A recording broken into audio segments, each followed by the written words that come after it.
And guys, welcome to episode number 51 of Mac Yak. So say hi, everybody. All right, we got a special show for you guys tonight. Pretty much, if you can tell by our background, it's going to be pretty much a classic show tonight. So we have a special guest on tonight, Bruce of Brankus Creations. Did I say that right? Brankus? Okay, see? Yeah, he keeps telling us he's not special, but every guest we have on here is kind of special to us. So, welcome, Bruce. All right. Yeah, exactly. So, why can't I cannot hear Bruce? Say something, Bruce.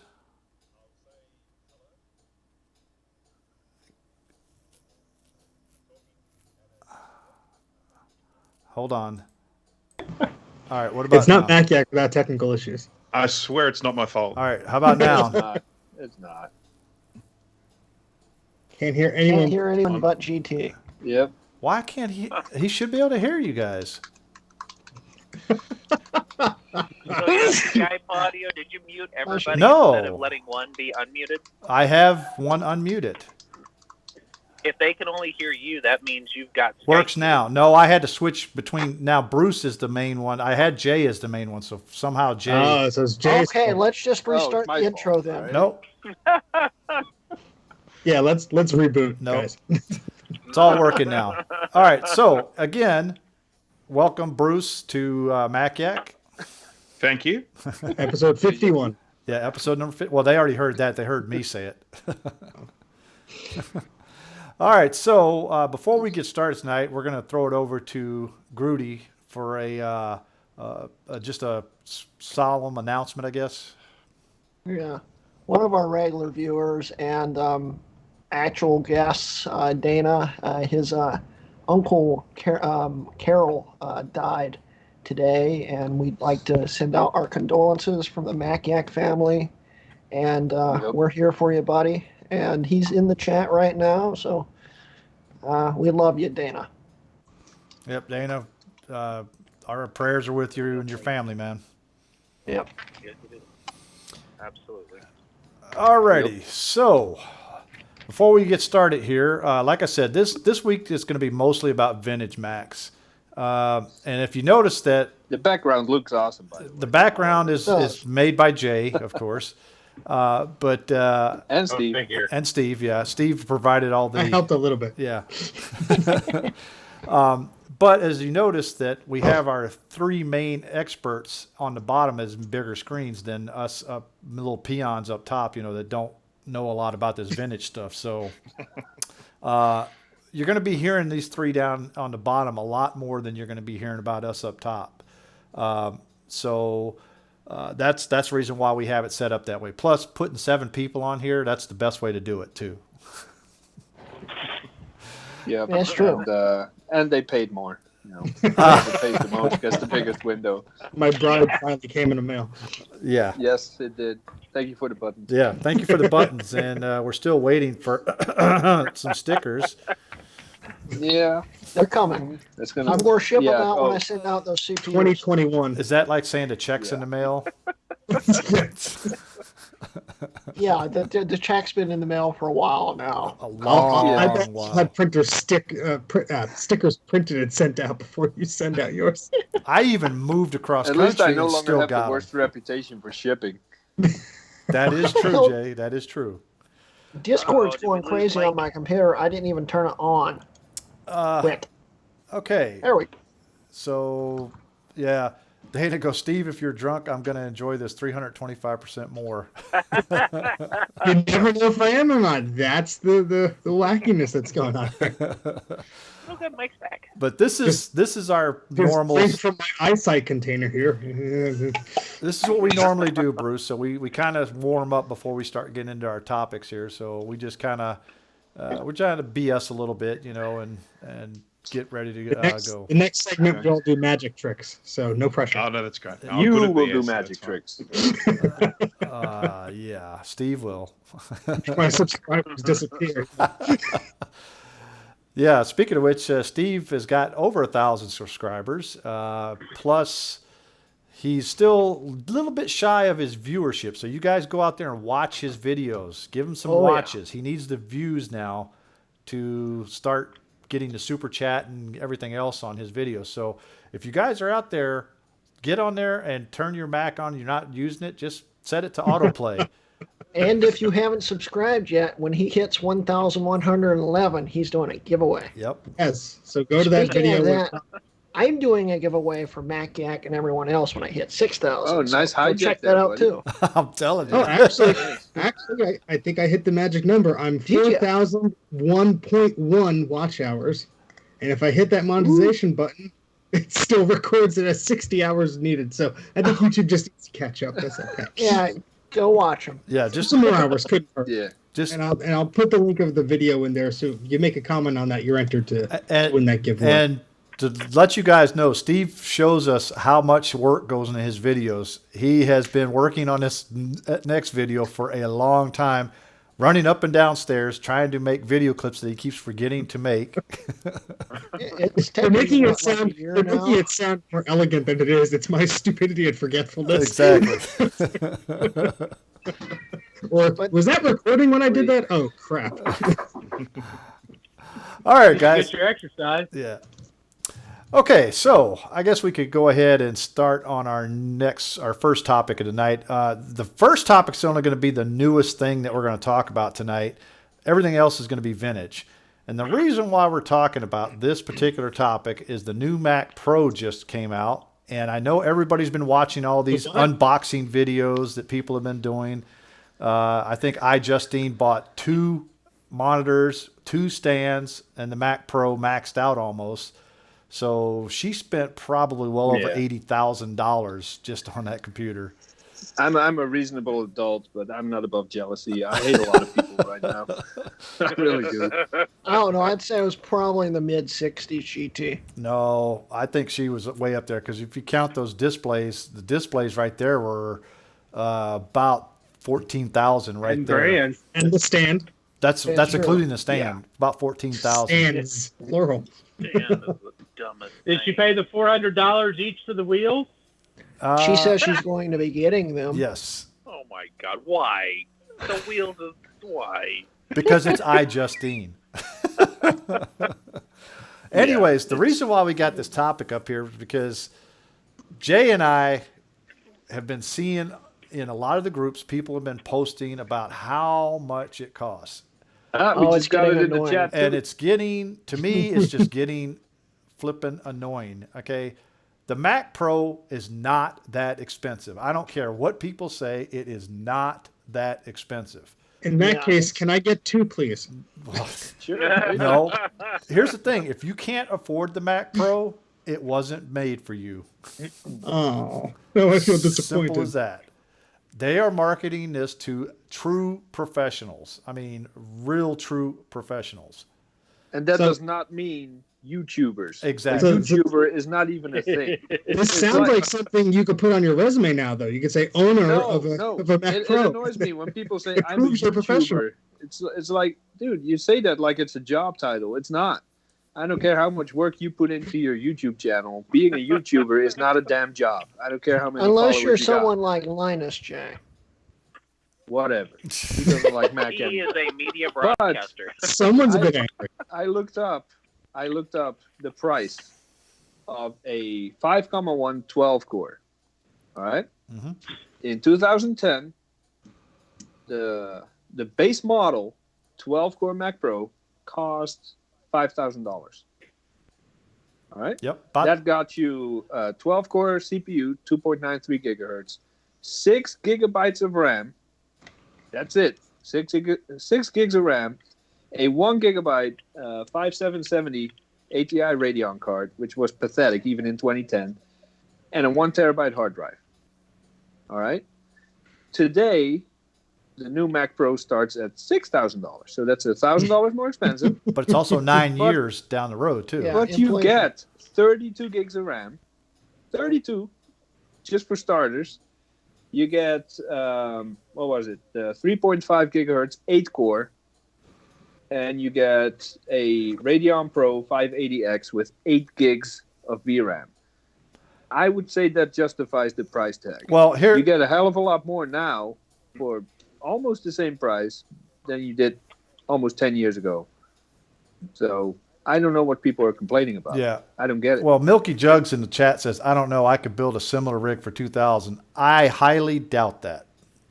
Similar looking, yes. Similar looking, Yeah. but you're not going to build to the specs of that Mac. No, it's very easy to say, oh, my processor's X percentage or whatever Yeah. speed and core. No, if you're comparing apples to apples here, not apples to oranges here, you're not going to get near that price point. Yeah, and the only thing that Apple compromised on, I think, in the new Mac Pro is the SSD. It comes with 256 gigs of useless. Apple what are you always gonna did do that, with though. that? The G5 came with 512 or 256 megabytes of memory when it shipped. It's just an insult. They just want you to. Yeah, it's crazy. But people say, and I saw it in the chat here too. I think it was Taj that brought it up.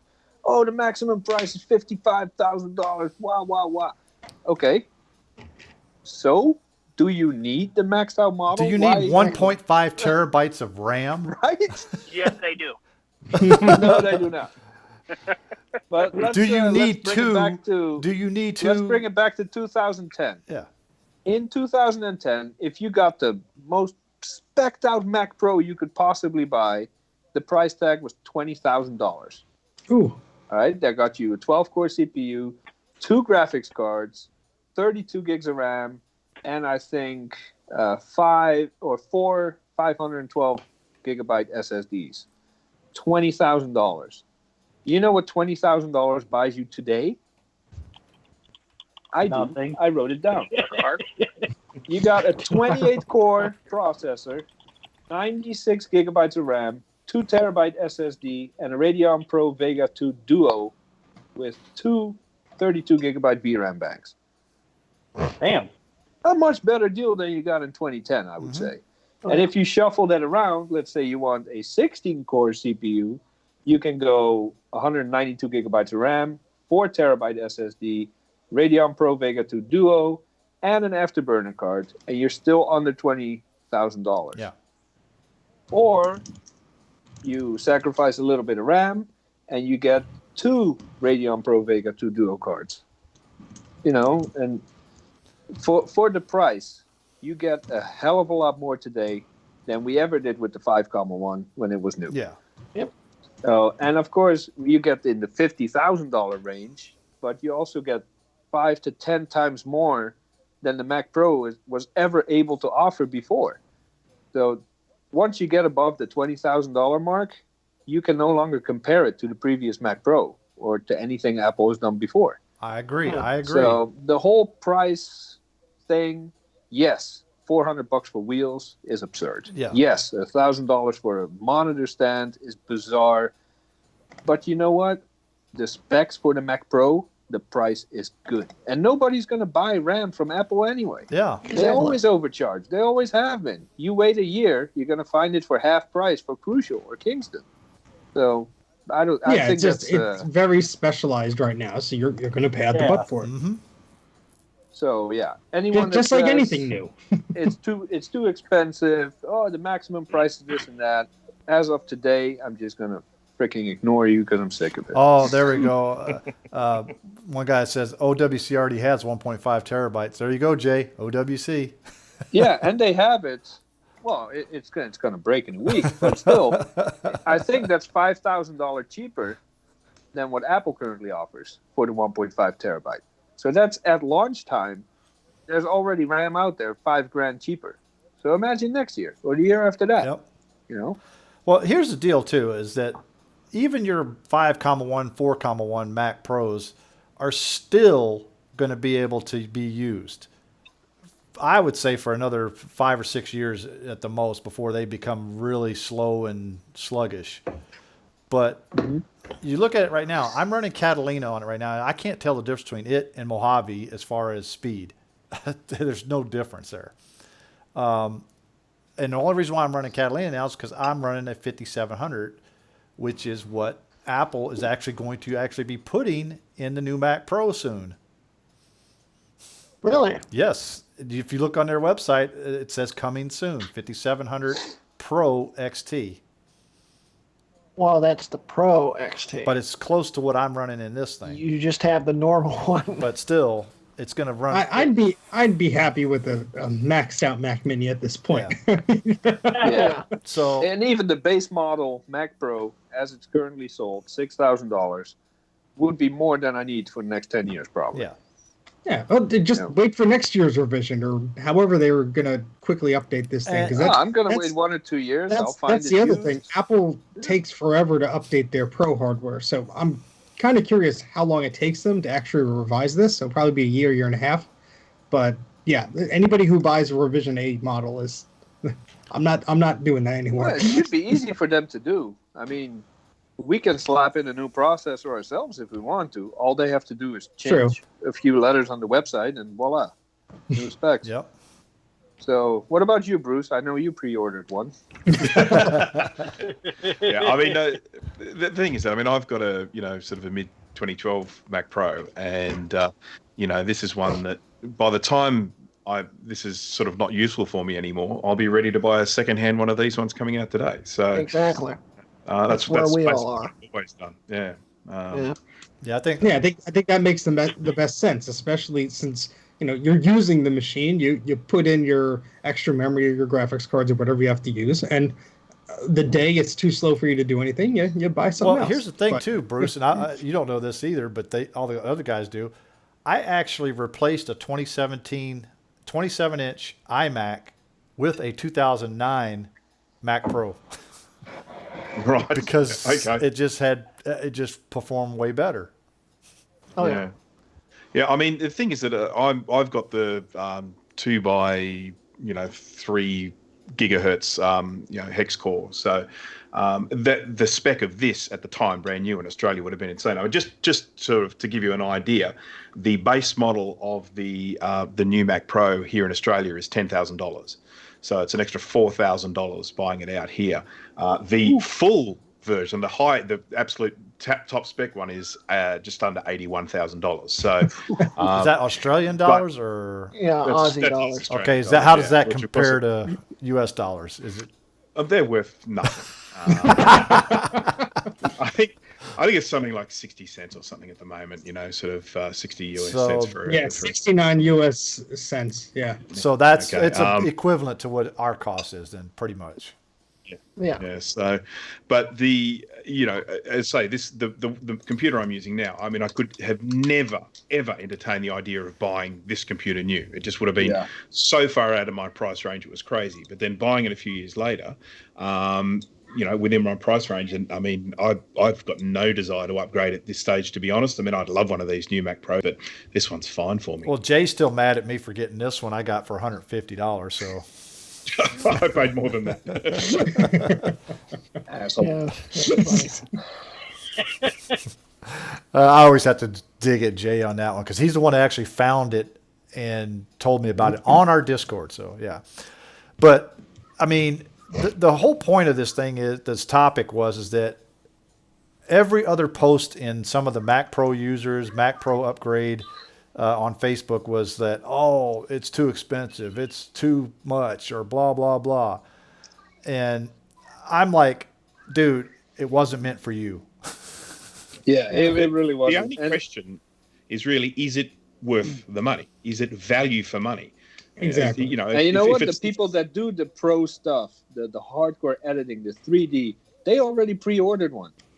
Yeah. They've been waiting on this for months, saving up or putting money aside or harassing Well, their bosses, and it's already. I en route actually to- think some of them had them already because Marcus, one of the guys I showed you that was actually showing some of the specs and showing some of the windows and stuff, the screenshots I sent you, Jay, he said he's had his for a week before he couldn't put the video out until the day that they dropped it. Yeah. So apparently he's had his for a while. Yeah, and just to show you how bad you get screwed in Europe, a fully maxed out Mac Pro without the wheels is $57,800, which translates to $64,000 American. So you pay almost 10 grand extra just because you're in Europe if you want the new Mac Pro. Now, does that include shipping? Yes. It damn well better. It better include overnight shipping. But I could I tell think you Cook one should thing. drop it off in person for that price. Now, what are you converting that into? Euros? Mm-hmm. Now, Okay. I could tell you Yeah, one because thing, you said Jay. dollars at first. I could tell you one thing, Jay, is that looking at some of those videos, the unboxing videos, the box for that Mac Pro is It's a sexy box. it is. It's a nice Oh, box. How much just for the box? The box is like it's got like what about 2 or 3 inches of padding all the way around it. But do you remember when the iMac Pro came out and it came with that space gray mouse and the keyboard and mouse went on eBay for like $2 grand? Yeah. Yeah, I those think that's going to happen again with the new boxes. No, slightly blacker. they'll eventually release it. When the demand for it calms down, they'll release it separately. I think people are going to be selling it on eBay again. They're going to try the same Oh, of as course, they did with of the course. iMac Pro. Why not? Quick buck. Oh, and one more thing before I mute and enjoy my dinner. Do not come up with that, "Ooh, I can build a Threadripper from..." No, that's Windows talk. If that's an option for you anyway, Well, just get out of my Hackintosh, face, Jay. No, build your PC, and live happily but ever after. can you run a Threadripper with Mac OS right now? Yes. How hard is it? Pretty hard, but you can do it. There you go. Are Okay. you ripping my pants? What are we talking about? Did we lose Mike? I think we did. No, I'm still here. Oh, okay, because you're like a big My S. camera's. Yeah, I just turned my camera off for a minute. Oh, okay. You're totally destroying the vintage look we got going on I know. here. That big blue ass. So anyway, Wow. I just wanted to get that rant out, and now I'm going to mute my microphone and enjoy dinner All right. that my lovely wife cooked up for me. All right, So, and we're gonna You're go done- ahead. You're done bitching now? Huh? Yeah. We're gonna. Ask JB it's done bitching now. Well, we're gonna go Now ahead. hold on. There was one thing we didn't discuss about it though. Uh-oh. Uh-oh. Think about this. What is going to happen to not only the 2013 trash can, I failed to call that a Mac, and the iMac Pro? Those prices are going to plummet now. Not the iMac. Not Pro. the iMac Pro. Not the iMac Nope. Pro, No. The, but There's the still trash some. Don't think can so? the trash will get to can. the point where you can actually afford to use it as a trash I can. think- If you go to an Apple store now, they still sell the trash can full price. Oh yeah, I don't. It's still Those will be eventually affordable enough where someone, let's say in our shoes, if they chose to get one, they could get one probably But at a good to be price. honest with But you, I don't think they're going to drop too much. I You know, think be the the- 2013s. I think the 2013s are going to be probably worth less than the Oh, yeah. 5,1, 4,1s. But I think it's an opportunity for anybody like us that knows better that these cheese grater Pro Towers are going to get really cheap in price. And it's going to be a good opportunity for anybody who knows what they're doing to get one of these instead of a low-end trash can. Yeah. The cheese grater, though, I think will actually hold its value better than a trash Yeah. can. Oh, of course. The That's trash can's going to Yeah, get it will. cheaper than the so cheese people graters. people I selling think them will see the year and go, eh. Yeah, I but the kind of- iMac problem, Pro, I the think problem the is the iMac trash Pro will can stay has where too it's many at. problems. Yeah, I agree, Jay. Because the iMac Pro has it's a good machine. It's a little undercooled, but it's a good machine. And someone, like a one-man shop running a graphic studio, might justify the price for an iMac Pro to further his business, but not a Mac Pro, which is a little insane if you spec it out the way you want it. So I think the iMac Pro will have a specific demographic still. I agree too. Yeah. Okay. It's going to see that machine right there, the iMac Pro, is what Apple is targeting these guys that are bitching about the Mac Pro.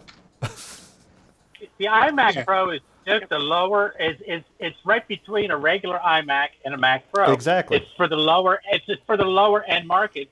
The people who don't need the full blown Mac Pro, don't want to spend the money on a full blown Mac Pro, but need more than an iMac or a Mac Mini, because besides those two computers and of course the MacBook, there is nothing else.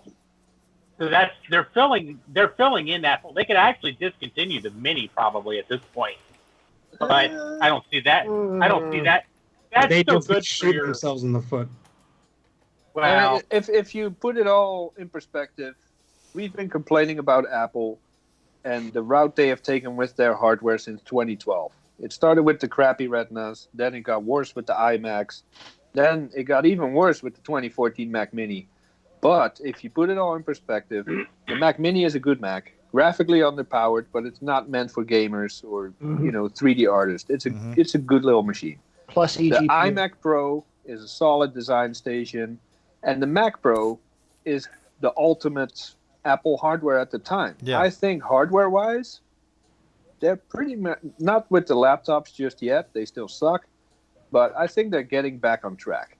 I think Yeah, and 2012 to 2019 was a disaster, and now they're getting back on track. Yeah, and you're paying for it. You're paying for their R&D money and all that stuff. Oh yeah. Yeah. Yeah, so I think of the Mac Pro as like the 9600 model. That's like the top end one that they're introducing. Yeah. All right, guys. So we're about ready to move on here because we got a lot of classic stuff to go over, and we're Yes, already. but before we go into the next topic, I want to give Bruce a chance to tell us a little bit about himself and his channel and how he got into doing what he's doing. There we go. Yeah. So, Bruce, Okay. if you don't mind.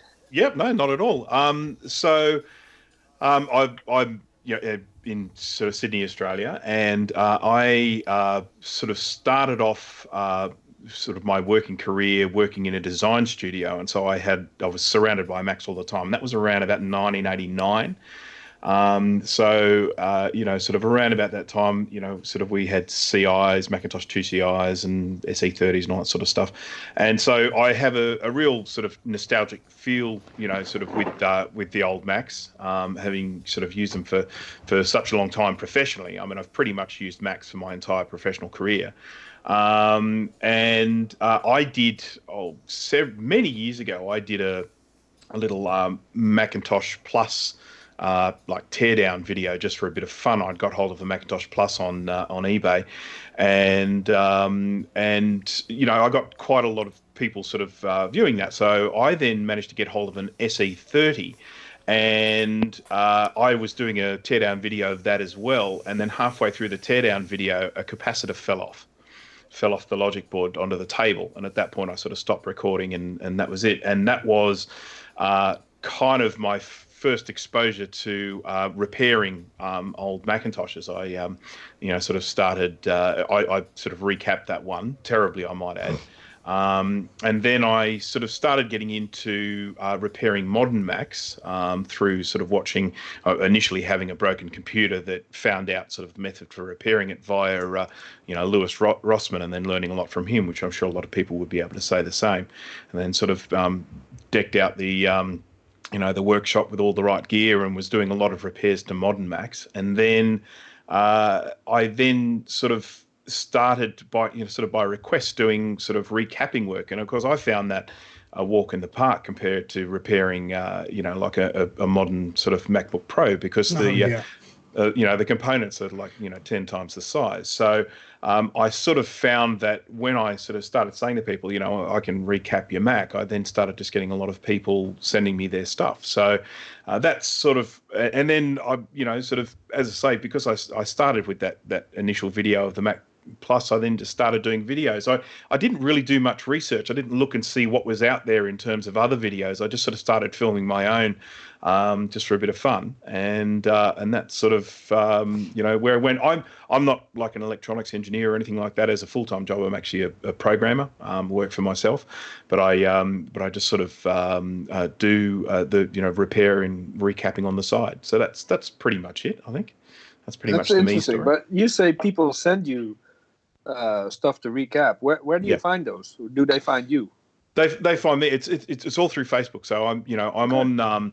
There's obviously there's things like Low End Mac, but then there's also like Australian vintage Macintosh group, and I basically put out the word on that saying that I do recapping. And then every now and again people jump on board and they say, hey, I need something recapped. Does anyone know anyone in Australia that can do recapping? And then I've done enough recapping jobs for other people that they then sort of send them to me, and so cool. so and does it pay for the bills, or is it just a hobby? Not at all.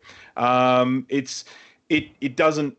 it's something that I enjoy doing, and that's one of the main reasons why I do it. I mean, it's a little bit of extra change here and there, but to be honest, um, and look, this is probably my own fault for this, but when someone just sends me a computer and says, "Oh, this needs recapping," okay, no worries. You replace the caps, you fire it up, and it works, and away you go. But so many of them are suffering from other problems, and I kind of struggle a little bit with charging what some of that repair work is really worth.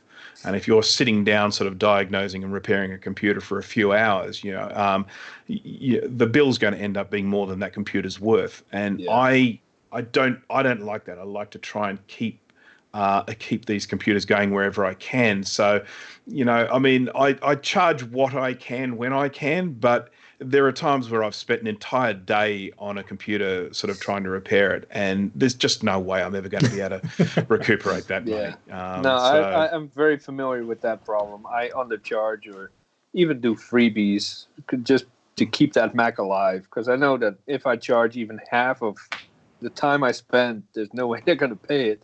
So I kind of end up shooting myself in the foot, but at least that Mac has an extended life. Yeah, I mean, particularly with the old ones. I mean, the thing is that, if someone sends you a Macintosh Classic logic board for recapping, well, I mean, prices vary obviously here in Australia compared to the US, but you might buy a working Macintosh Classic for under $100 out here, let's say $80 to $100, something like that. Now, okay, it might be sold on eBay as working, but it probably needs to be recapped. But if you then say to someone, this is going to cost you $150, $200, $300 to repair, and they're going to say, again. yeah, look at eBay. I can buy a whole new one for $80 or something like that. New. So New. yeah, Still new. needs recap. Yes, yeah, that's right. But I mean, I've got a video on my channel where I actually do some repair work to a Macintosh 2 VI, which is a bit of a rarity, but still not worth anything. And the amount of time I spent on that is just ridiculous. But I just don't like the idea of something like that I know I can repair getting thrown away. Yeah, I think we've all been there at a time where we put way too much time into the machine, but you can't stop. You just want to complete it. I spent 40 minutes cleaning a mouse. I mean, that kind of gives you an estimate of how much time I. And he put it on video and put it on YouTube, all 40 minutes. Smart enough to preserve that one. That was good. I watched that one. I have watched it all 40 minutes. What was there a machine that let's say you tore down, you were trying to fix it up, and you spent days, hours on it, and you just couldn't get working? There was a Color Classic that was giving me a fair bit of grief. I mentioned sort of before we're on air that I killed a 610, a Quadra 610. But that was mine. I haven't killed any customers' computers, which is good. This was a long time ago. This was before I was actually sort of doing recapping for others. But yeah, I mean, look, the most common computers I get sent are Macintosh SE30s and Color Classics. They're the two most popular, and then sort of following that, it probably then comes the Classic or Classic 2, and so they're the ones that I definitely spend the most time on. So yeah, it was the sort of Color Classics and SE30s, always just sort of spending time on fixing those up. But I assume people just send you the board, right? Not the whole thing. Most of the time. I mean, if someone is local, they'll bring me the whole computer. But yeah, most of the time they just send me the board. Yeah, and so that then means, of course, I need to have the same computer so that I can test it out. Right. So as much as possible, I'm sort of trying to recap stuff that I have here so that I can then properly test it. Yeah. Well, I was going to ask if anyone watching is not familiar with your videos, Steve just put a link up. Definitely check it out. Even if you're not into vintage Macs, or even if you don't ever plan on recapping your own Mac, I think they're very much fun videos to watch. Very well you learn something too. And yeah, I picked up a few little soldering techniques that I use every day now, just from watching recapping videos. So definitely check it out. Bruce's videos are much better quality than even my crap. So. Oh, that's not hard.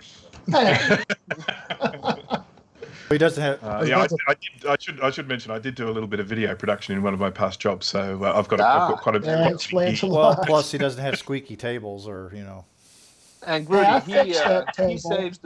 saves the pet shots for after the credits. Just putting that out there. Yes, That's not true. There's one or two videos he's got a cat walking across the table. Yeah, I did have one where a cat was I walking like that across one. right mid video. Yep, that's right. And I couldn't be bothered refilming it, so cat stayed in. Didn't affect the video, so that was fine. Little cameo. Okay, yeah. There will probably be a cameo today, actually, knowing things. I was about to ask your advice for fixing a Quadra 610, but since you broke yours, I don't know. What's wrong with it? I've spent a lot of time on them. Yeah, I'll have to chat with you offline. Basically, I got one with the adjustable keyboard in the box, and the Quadras in the box, and the monitors in the box, and everything. And it made a boot up chime, then directly sad Mac chimes, and I recapped it, but no movement on it. So we'll troubleshoot it. Yeah, for sure. Yeah. I mean, that was a fairly similar instance to what I had with mine. Oh, okay. I did find out what the cause was, but the time What was by it? the time it was one of the traces underneath one of the capacitors had the new capacitors had worn the coating off, and so I was creating a short when I put the capacitor down. So.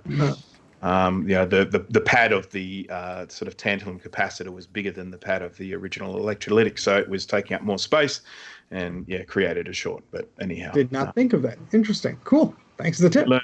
That's all right. Yeah, so I mean, it's one of the funny things that, I mean, you sort of recap it, but if it's not working, one of the first things you kind of need to check is you're recapping. You have to check your own work, because it's actually very easy when you're recapping to just accidentally sort of create a little short with some of those. In particular, some of the models, the coating comes off really, really easily. Well, to be fair, it's a lot easier when you have a ginormous microscope on your desk. This is true. I would be lost without that microscope. When I turned 40, my eyes just went to garbage. So the microscope is an essential. That's about the same age as when I had to start wearing glasses. 40. Yeah. That must be the magic number. Yeah, I started 20 years mine earlier at than age that. 6, so I don't know what you're talking I about. started. Yeah, but anyhow, I mean, the microscope. I sort of say to people when it's sort of doing, in particular, the real micro soldering type stuff. I mean, it has to be one of the first items you look into, and not one of those sort of those digital ones where they project it on a screen. Until you've actually used a proper optical microscope with sort of a binocular one, you can't realize just how good they are for doing that sort of work. You can actually watch the point that solder is starting to melt, or whether it's sort of solidifying again, and it just makes life so much easier for doing that sort of work. Oh, yeah. So Yeah, I'll have to invest in one of those. It sounds like. All right, guys. Max, I need to recap. Well, we need to move along a little bit here. We're probably. Sorry, yes. Oh no, we get long-winded. No, it's trust not us. you. It's That's gonna happen a lot that's today, normal. Greg. I know. Be prepared. He's just the shepherd. I'm the one that tries to move things along a little bit. Yeah, he's the Grinch. I'm glad He you're won't let here. us chat. Yeah. All right. So, I mean, we're still talking about classic stuff, but next topic here is how much is my vintage Mac worth, and are eBay prices always accurate? And we already know the answer to that. We got a term that we came up with called the eBay effect, where people go to eBay, they see what somebody wants for it there, list it for, and they think, oh, I'm going to offer it for sale on one of the Facebook groups for that much. Well, it's interesting because there is a tool in eBay that you guys are probably all aware of, but a lot of people are not aware of, and that is showing sold items. Exactly. There you go. And often when I tell people about that, click on sold items, they're actually quite surprised it's even there. Now, admittedly, it doesn't go back that far. It only goes back a few months, but at least it tells you what they're selling for, not what someone is asking for them. Because I mean, obviously the quick answer to what is my vintage Mac worth, the answer is less than you probably think, because I mean, and it doesn't even really come down to sort of rarity. It usually just comes down to the sort of momentary demand. I mean, I've heard of some guy that sold I think it was a Plus or something like Mac Plus, working Mac Plus for like $600 or something like that, and he sold it. I mean, it's like it actually happened. Someone paid that much for it. But I mean, the idea of actually getting $600 for Mac Plus. But that's the problem. There's only one idiot that needs to spend too much, and the whole eBay bar is set at that That's price. right. So, Yeah, I think the only machines that command a high price like that would be something that's not very common, like a Lisa or an Apple III, Or a TAM. or a 20th anniversary Mac, or something that was a Japan exclusive, Or I a think prototype. there was even one of I think there was a Australian exclusive or a European exclusive, the black Yeah. all-in-one Yeah. Power Mac. Yeah. Yep. Five You see, something. I don't think we got the Macintosh TV from memory, but yeah, we had that black. Yeah, started with a 5. I can't remember. It was like the 5200 or something like that. It was one of those, but it was just black, director's edition or whatever. I mean, it is interesting. I mean, sort of again, looking at the Australian market. I mean, the Lisa I don't think was ever officially released here. So things like a Lisa are worth a mozza out here. Portables are always in sort of high demand and always very expensive. Which is sad because how crappy they are.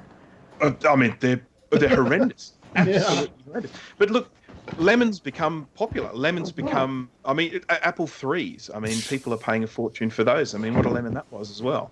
Yeah. It's there. I mean, the rule is not always there. I mean, I mentioned before I've got a Macintosh 2 VI, which was only released in Australia and only was available, I think, for 4 months. Hardly any of them were made, but they're not worth much. I mean, you pick up one of those for like $50. I mean, no one seems to be interested in them, despite the fact that they're quite rare. So rarity is one thing, but then there are other factors working with that as well. But yeah, I mean, most of the Macs out there are still so many of them around. They're not worth that much. That's my opinion. No, that's pretty much all there is to say about that. That sums it up. Yeah, and I like your advice of looking at the eBay sold prices. You're always going to find someone who's I know what I have. You can't talk me down, and I've been to those conversations time and time again. Well, you know what? And you're going to sit there and see your listing sit there and fester for like years. Like there's been a couple of them on there. It's been on eBay for years because they want way too much money. They're like, oh, it's worth that much. Well, then why isn't anybody paying that? And they know they're overcharging because it's always the same people that charge too much. Mm-hmm. In the description, it's like no lowball offers, price is firm. If you see those words, you already know you're charging too much. Yeah. So. And then of course the word rare that just gets used. Oh God. And Steve Jobs. Steve Jobs' signature. Well, the signatures on the inside of the Macs. I mean, that's one that cracks me up all the time. I know. Because people post a picture of that and say, "Oh, look what we've got here. We've got this special, they think it's a prototype or a limited release or something." No, it's like they every all Mac had that. Yeah. Yeah. If only they knew. Well, yeah. See, Bruce, our thing is that the reason why we think a lot of people want prices that they want is because they say Steve Jobs licked it or something, that has his DNA on it.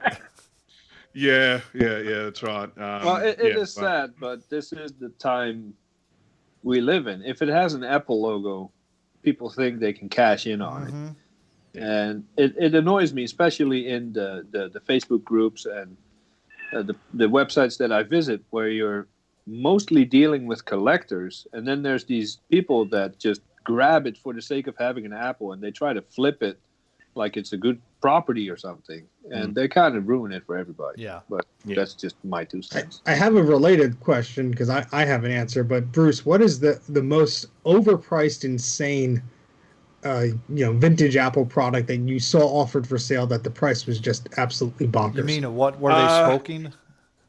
Well, yeah. I've seen a few really obscene ones. I mean, it's probably more about the frequency of it rather than the amount. I mean, I have seen sort of people selling things like trying to sell things like Mac Pluses for like in the thousands. I saw one of those. There was one guy that had a Mac Plus with the front bezel was completely and totally cracked. With bits, sort of falling out of it and everything, and he was wanting, like close to $1,000 for that. So yeah, I mean, it's just silly. And of course, the one that I love, again, this is another classic on eBay, is untested. Because we all know that that's code for broken. Because at the end of the day, look, if you've got a card out of a computer or something like that, you don't have an opportunity to test it. Fair enough. Okay, that's untested. But when you're talking about a computer that you can try and power on with the same power cable that you use to power your kettle, there's no reason for it to be untested. At the very least, just switch it on and see if it makes a noise. So yeah, when you see a computer like that that's untested, you're fairly sure that it's broken. Except when it comes to notebooks, because they may not have the power adapter. This is true. Yeah, I've actually gotten a lot of really good Macs because they said untested on them because they were notebooks. Yeah. Well, I mean, I picked up my Macintosh Plus as untested, and it worked fine. There's nothing wrong with it at all. So. Yeah, the problem with the notebooks is someone tries to shove a universal adapter in there, and the polarity of the voltage is opposite, and you got a fried computer. I think that's what happened to the 300 or 400C I picked up. Thankfully, I only paid $10 for it. And that is now Mac 255 in your collection. Oh, they just keep piling up there, don't they? I mean, what do you do about it? Yeah, you can't sell them. I mean, you can't give them away. I mean, if I wasn't married, my wife keeps me in check. If it wasn't for that, I wouldn't even have space to set up a phone on my desk. It would just be all parts and Macs. And it'd be terrible. I don't know. It's a weird sickness. I can't, like, if my friend who recycles stuff is like, you want this PowerBook? It doesn't turn on. Sure. What's one more? I can't say no to it. Yeah. It's very dangerous. The one thing that I tend to shy away from, though, are CRT monitors. They just take up so much space. Yeah. I totally agree. Some of them are really nice to have, but it's like you can't stack them correctly. Yeah. It's just it's a mess. There's only one that I want. It's the blue and white CRT. That's it. I don't want Emacs. Display. I don't want the old iMacs. I just want that CRT. Yeah. So we used to use those back in the olden days. I have a lot of those. That was my first. So how would you determine what a price should be? I guess the sold pricing on eBay, kind of maybe, with a huge grain of salt, or. Yeah, I mean, sort of. I guess you have to use sort of eBay as a guide. I mean, it's sort of really the only option you've got. I mean, I tend to follow a lot of those auctions, so you get an idea of not just what someone was listing it for, but what it actually sold for. And you do definitely get a general idea of sort of what things are worth. But then there are other times where. Who knows? I mean, you may not have seen one come up before. I mean, what's that worth? Who knows? You have to go with a bit of a gut feeling with some of that stuff. Yeah. If you've never seen one come up for sale before, it doesn't necessarily make it super valuable. But yeah, you just sort of have to go with your gut. I've paid too much for a lot of the stuff that I've.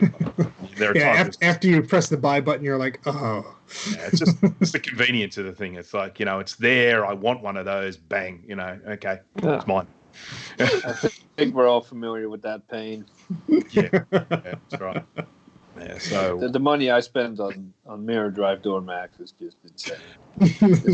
Hey, your wife is watching, so you better watch it there, Jay. I already have them, so there's nothing she could do about it at this point. she could come in and don't taunt her. I was going to say she could come in and smash them. Nope. They're in the basement, and there's spiders in the basement, so she won't go there. So that's why you keep the spiders. There's one giant inflatable spider. Kind of like that map we play in Unreal Tournament. You walk in, a spider comes down. She would probably be off the keyboard like, nope, not playing no more.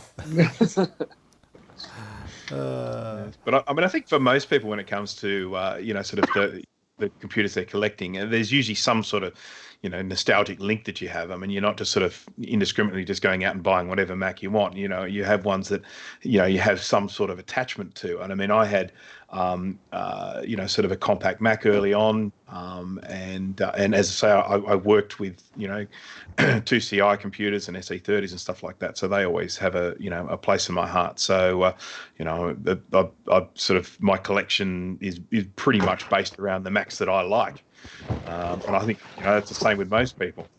Yeah, same here. That's why I only collect G3 blue and white and up. It was I had Performers and Quadras and stuff is cool, but my first real experience, what grew the love for the brand and the experience with the Mac OS was my G3 blue and white. So that's what my collection focuses on, PowerPC mostly. And what sort of blue was original one? Huh? You still have your original one? Yes, it's in storage in Europe though, so I can't play with it. Sorry, Bruce, what were you saying? I was just saying, what sort of blue is it? I'm not going to go there. Come on. Nope. Is it Bondi or Bondi? Well, actually, the blue and white wasn't Bondi at all, or Bondi. It was blueberry. It's like a blueberry, yeah. Yeah. But Bruce, educate us, please. If you're in this country and you want to catch a taxi to that beach, you'll be asking to go to Bondi Beach. So I think that kind of settles it. So it's settled. It's Bondi, not Bondi. Yeah. I know. Trust me, the comments have told me so. As I say, I mean, if you come here and you sort of and you say Bondi, or what sort of whatever, if you don't say Bondi, they won't know what you're talking about. No, they're probably going to say, "You stupid American." Still can't speak English. Yeah. That's right. I'm Australian. I can't speak English either. What's funny though, Bruce, is that on my iPhone I have Siri on the Australian accent one because I just like that accent a lot better than I like the American one. Well, I've never heard the American one, so I have to compare. Yeah. I actually have the Australian Siri. Okay. Well, that woman was on sort of a talk show relatively recently. Sort of the woman whose voice was used to make that. So she is a real person. Yeah, the original chick for Siri, she had I think she'd written books about it. She was on talk shows. Once they discovered who it was, she got quite famous quite fast. So if you want to be famous and you have a pleasant voice, let Apple record you, and that's it. Yeah, Dana goes, his Siri is British, and I'm like, I tried the British one, but I like the Australian one better. I don't use Siri, so I have no idea. Yeah. All right, guys, so let's go ahead and transition to our next out. We're still sticking with the classic stuff here. So the next one is, what can I do with a 30-year-old Mac? And I'm going to throw it back to you guys on the bottom. Someone else do with it 30 years ago? That is the easiest answer to that question. Yeah. I personally use a lot of them to play old games, open up old applications, play around with old accessories. I mean, it's so easy to, especially on the Macintosh world. I mean, Windows, the compatibility goes back a bit further, but on a Mac you have 68K, you have PowerPC, you have HFS, you have HFS Plus, you have OS 9 Classic, and then OS 10. There's so many compatibility issues you can run into that it's what I usually use the old machines for is their software and their accessories and their hardware of the time period. And it's just fun to mess with things that I could not dream of affording, 15, 20 years ago, or when it was released, or whatever the case may be. And now I have, I don't know, let's say 3 G5 towers that are just sitting around collecting dust, and I could put Final Cut Pro on there, and I could, render some things with compressor or whatever crazy thing I want to do. But for a 30-year-old Mac, the first step is to, and I know it's a future topic, to fix it up, make sure it's going to have all its preventative maintenance stuff, sort of like an old car, make sure it's all okay. And, just take good care of it, because they're fun little machines. And I always enjoy just opening one up, taking around inside, getting a new drive, putting some new memory in it or something, and just having some fun with it. Yep. I mean, I think, games nostalgia is a big thing, sort of for a lot of people. I mean, because some of those old Macs, they had, very, they had games that haven't then been updated, or made available on newer computers. So, I mean, if you have a bit of nostalgia associated with a particular old game, then you find yourself firing up that computer to play that game. So I definitely think that's a big thing. But interestingly enough, as I say, I worked worked at a design studio when I was younger, and I mean, if I fire up one of these old Macs like a 2CI or a 2SI or something like that, I can load it up with RAM these days, more than I would have been able to put in sort of at the time. And I can fire up like Quark Express, page layout software, and Adobe Illustrator. Yes. And I could theoretically go in and design a page, do some actual layout. Okay, it's going to be slower. It's not going to have maybe as many features, but I can theoretically go in and do work of that sort. Yeah, there's nothing stopping you. Yeah, that's right. I mean, the one big thing that you're missing from those ones is being able to browse the web, which of course has become such a huge part of our lives these days. So, sure, you can fire up Internet Explorer 4 or whatever, and you can sort of be connected to the World Wide Web, but you can't visit any pages because they're all using SSL certificates that they can't decode. They're all using JavaScripts that confuse them. They're using, HTML5. So obviously you can go find some old websites out there and go browse those, but they're not really, you can't really browse the web on them. And that's a big thing missing from a lot of those old. Yeah, and sorry, I know I'm not one of the experts with the big windows, but that's what I always say. My experience only goes back right now 20 years to macOS 8.6 and 9. So I don't even know about 30 years. Yeah. But I always say, if you put age-appropriate operating system and software on it, it is just as useful today as it was back then. Yep. And that holds true for me on OS 9. And I'm sure that has to, like you just said, Quark Express, it's not as great as it is today. If it is great today, I don't know. They kind of fell apart when OS 10 came out. No one's using it. It's all in design now, but everyone's using it in design now. You could do your job, or you could do some work. If you write a book, you can do that on Pages, you could do it on Apple Works, or you could do it on TextEdit or whatever came with the 30-year-old machine. And same goes for Photoshop and games. Yeah. And so I think my answer would be, what can you do with a 30-year-old machine? Everything you could 30 years ago. Yeah. I definitely think there's, and it's so silly because we see it on the Facebook groups all the time. Oh, can that G4 run YouTube at 1080p? It's like, it wasn't designed to do that. So just stop the conversation right there. But I think it almost helps us because it's like, oh, that's no machine. You don't want that. That doesn't do HD. I'll give it a good home. Yeah. And what about you, Mike? What's your oldest Mac you keep around? The oldest one that I have right now is my PowerBook 145. And do you use it for anything? Like if you were to use it, what would you use it for? I can't really play games on it because it's got that crappy passive matrix strain, but that's really horrible. But I mean, it's got Office on it. Word at least. I mean, I could type out something in Word if I had some way of printing it, Well, I think Steve has a bunch of printers. You can have one, maybe. Yeah. You'll break your back picking up an image writer, but you can't. Just what I need. I lug an image writer up the stairs. That's okay. That'll be sure to wake up anyone who's living around you. Yeah, my neighbors will love you then. But I mean, honestly, that machine's about useless. So I would say the next oldest machine I have is my LC475, which is still in the process of being assembled. That machine is going to be used mainly for games and stuff like that.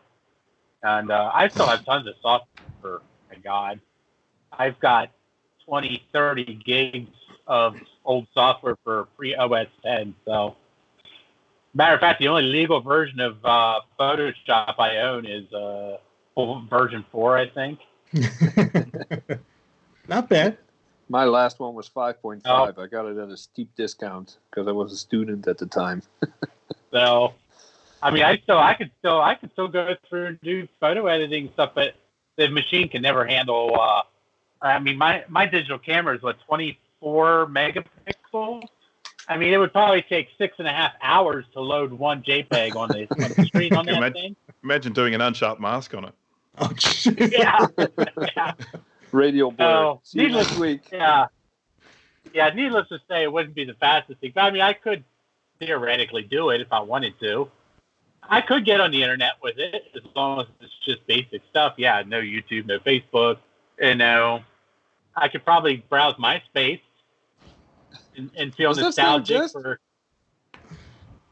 I have no idea. Yes, I it think- still does exist, but I used to have a MySpace, but I can never like get on my old MySpace God, because it's I still forgot my login password so long Yeah, I ago. think all these modern websites, like Bruce was saying, with the CSS and the JavaScript, the browser just can't handle it. And there are some, Yeah. yes, we're aware of some of the Firefox forks and all this stuff that, especially on the early versions of OS 10, the PowerPC models, they'll run a bit better. But specifically speaking, like the 68K Max, I think if, as Mike and Bruce were saying, if you stick to the software that was released around that time, you're not going to run into an issue. And there are all Exactly. sorts of things to play around with and have fun with. Accelerator cards, video capture cards, this and that. There's all sorts of crazy things you could play around with that it was unobtainable back in the day. And now you could have like 3 displays plugged into a Quadra, and you could be capturing video and exporting it to a VCR and being an insane person like me, you know. Truthfully, those machines, the biggest thing to do with these old machines is, besides like productivity stuff, just say, oh, hey, there's my old college dissertation or some weird crap like that. Just playing games on the damn thing. Yeah. I mean, they back then, Macs had better games than PCs did because they had more hardware. Now, unfortunately, the tides have turned, but that's it's unfortunate for PC users. But I still have tons and tons and tons of games for my Mac that hasn't been touched in decades. So it's like plugging in an old Nintendo. And how long has it been since we did the Vintage OS Challenge? It was the beginning of this Oh year. yeah, that was Yeah. a few months ago. I It was. Well, I That did. was OS 9. I did. with Classilla, and I had iCloud running on my email. I was browsing the web. There was even some kind of plugin that allowed me to do YouTube at 480p. Facebook, I didn't bother with because the less time I spend on Facebook, the better. I was listening to all my music, at everything. The only thing that I couldn't do was FileMaker because it wasn't compatible with the database I have of FileMaker 12. But I was building web pages in Dreamweaver. I was doing my Photoshop, and I had a blast. If you tell me today that the only Mac I can use going forward is a MDD with OS 9 on it, you know what? I'll still be able to do my job and have fun. No problem. Yeah. So, Just something quickly on Photoshop. I remember when I was at the studio that I worked at, someone came in with a copy of Photoshop. I guess it was probably 1. I'd never heard of it, and he sort of came in and we loaded it up. Said, "Oh, you've got to see this. This is fantastic. This is this new Photoshop software. It's and we loaded it up, and I sort of had a look at it. At that time, we were using an application for retouching called Color Studio, which was made by Letraset. Yeah. The people that did the little letters. And I sort of said at the time, I just don't think this software is ever going to go anywhere. 'Cause, I mean, we've already got software that does this. It's been around for ages. I mean, we don't need this, Photoshop software. I mean, it's like it's too late. It's too late. We've already got this market's already sorted out. That's one of my a few of my not quite right future predictions. So yeah, missed that one. But anyhow, of course now, I mean, we used to always call it retouching, and of course now everyone just calls it photoshopping. So Yeah. yeah, and I think unrelated, but I think a similar movement is happening now with Affinity. I think people are vastly underestimating them, but they're going to be a serious competitor to Adobe at some point. So, or I might be wrong. You heard it here Knowing first. Adobe, they'll just buy them out. Yeah, And probably. Rocky, you still there? I can't see him. He's muted. Oh, he's still there. What about you? I Yeah, know I'm you still have here. some things to say about vintage stuff. So, what are your thoughts on this? I mean, it's pretty much the same as everyone has said. Well, that's Honestly, creative. well, I mean, there's not much more to be said. It's all honest. I mean, that's what I do with mine. Is same things. I play games on them. I do old stuff. Actually, one thing I do more than anything is actually I pull out old files because, believe it or not, a lot of my old data that I created in macOS 7.6.1 on my LC3, a lot of programs now won't read it. Surprise, surprise. Yeah. So, yeah, I mean, and, one of the things that I do enjoy the most, though, is it doesn't feel the same doing something on a modern machine as it does those machines. There's a That's certain true. feel. Yeah, I mean, the way they handle and stuff, they don't have the same tactile and sound and just everything about them. It's just not. And some stuff, it doesn't feel right unless it's that machine. I be attribute that. Sorry to interrupt you. I No, you're attribute good. that same reason I use a puck, or I prefer OS 9 in some cases, because back then, I might be using the wrong words, but I hope you can read between the lines. It was just enchanting to use a Mac with Mac OS. It just worked. It was when a software update came out, you're like, oh, new features, and it was just a lot more. I guess magical is the word back then than it is now. Oh, great, Mojave update. Let me back up all my stuff in case it crashes, and it's just not the same as it used to Yeah. be. Yeah, I there's think that's a the big part magic of has gone a bit from computing because it A used bit. to, yeah, just a little bit. Like exactly what you said. There, there's an iTunes update. What did they add? And now there's a security update. That's exciting. Yeah. What's it going to break this time? Yeah. Pretty I much. spent, and that was my dad didn't know because he would be asleep by then. But I spent entire nights, iTunes on, Photoshop, Dreamweaver. Oh crap! It's 6 a.m. I better get to bed. And it was awesome to use a computer at that time. And now it's like it's midnight. I should go watch TV. There's nothing I want to do on my computer that made it as fun as the amount of fun I had back then, if that makes sense. Well, I think So. here's the thing though. Back then, you weren't internet connected like you are now.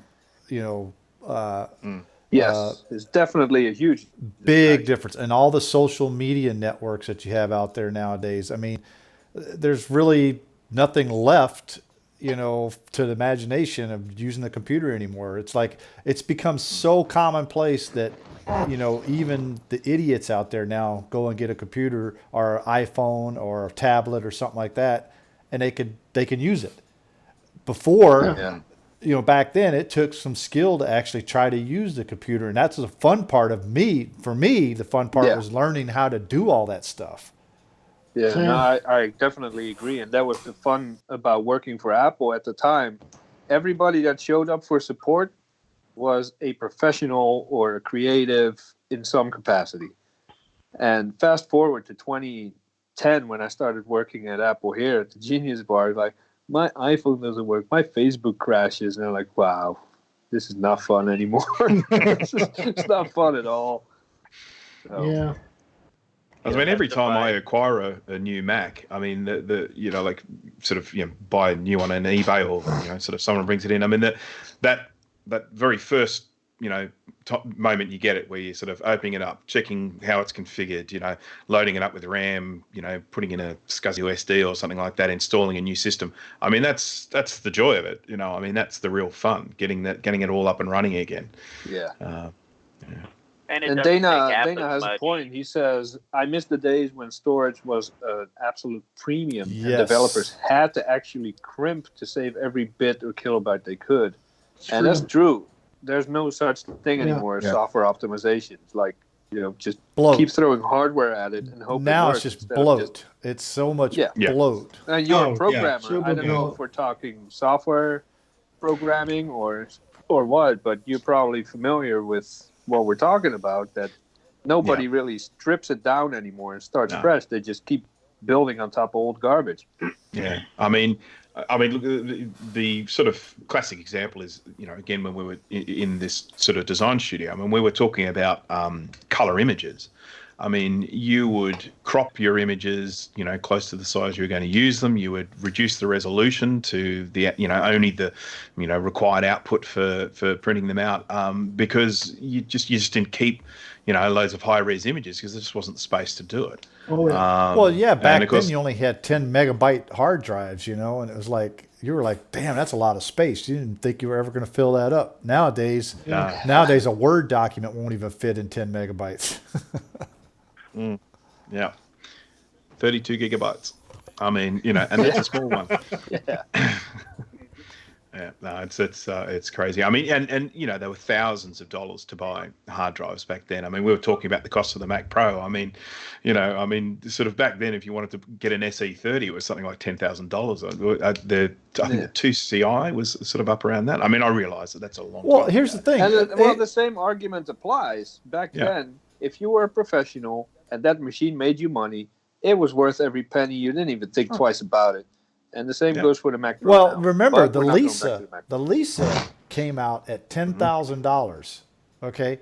Yeah. What is the inflation price of that today? Yeah, it would it's be ridiculous. insane. About 25,000. Yeah, and they're complaining about a $5,000 entry level, Mac Pro, when it cost $10,000 back then, which is $25,000 today. Yeah. That. But- Same with Yeah. the, So same I with think the the answer 2FX. is people have just been complaining for a long time. Yep. Yeah. Well. Yep. Thanks to the internet, nobody's happy. Exactly. Yeah. And I think Jay hit the nail on the head there when I said that earlier about, with these social media networks, there's too much information out there, and a lot of it is fake. Some of it is real. It's hard to decipher what's real and what's not anymore than what it used to be. Because it used to be you could go into like a user group, on Usenet, and get information like that, and it was, right spot on. Nowadays, when you do a Google search, it's like, is this really going to work? Yeah, if you've ever searched for trying to troubleshoot something with an iPhone, you're going to get the top 3 or 4 pages of a Google search engine is going to be filled with this bloat software that's to try and recover photos or get your text messages back or some garbage. You can't even find what you're looking for. You have to put minus this, minus that, like in the search bar. Just narrow it down. And as Greg was saying with the forums, back in the day, like all the, even like the Macrumors forums I used to be a very, active member of, used to go in there, and it was a lot of professionals that knew how to use these systems, and you'd get some pretty good advice most of the time. Now it's like every 11-year-old kid who has like an iPhone 11 Pro, and they're like, oh yeah, you just do this to it and it works. Like, no, you don't understand what I'm trying to get across here. Exactly. It's not what I want. Mm-hmm. That's why I still see, not to go too far off topic, but I still see value in paid forums. I'm a member of a few paid forums where those 11-year-olds are not going to show up. That people that aren't serious, they're not going to pay to be there. Yeah. And it's sad, but that's kind of how you firewall off the garbage and have the serious people there. So Yeah, I think we should make Maciac paid. I Well, $1 a year. well, I'm only seeing 25 concurrent viewers right now. We do really want to make that down to almost 0. Well, they're dedicated. Yeah. Right? They are. and 5 or 6 of them are us. So I ain't paying. You guys don't pay me. Oh, damn. There goes that idea. yeah. So I don't think we want to make Maciac a paid. Maybe our Discord, some of the channels, we could do that. Yeah, all of Help section, definitely. I might have to think about that, Rocky. Some of our premium channels.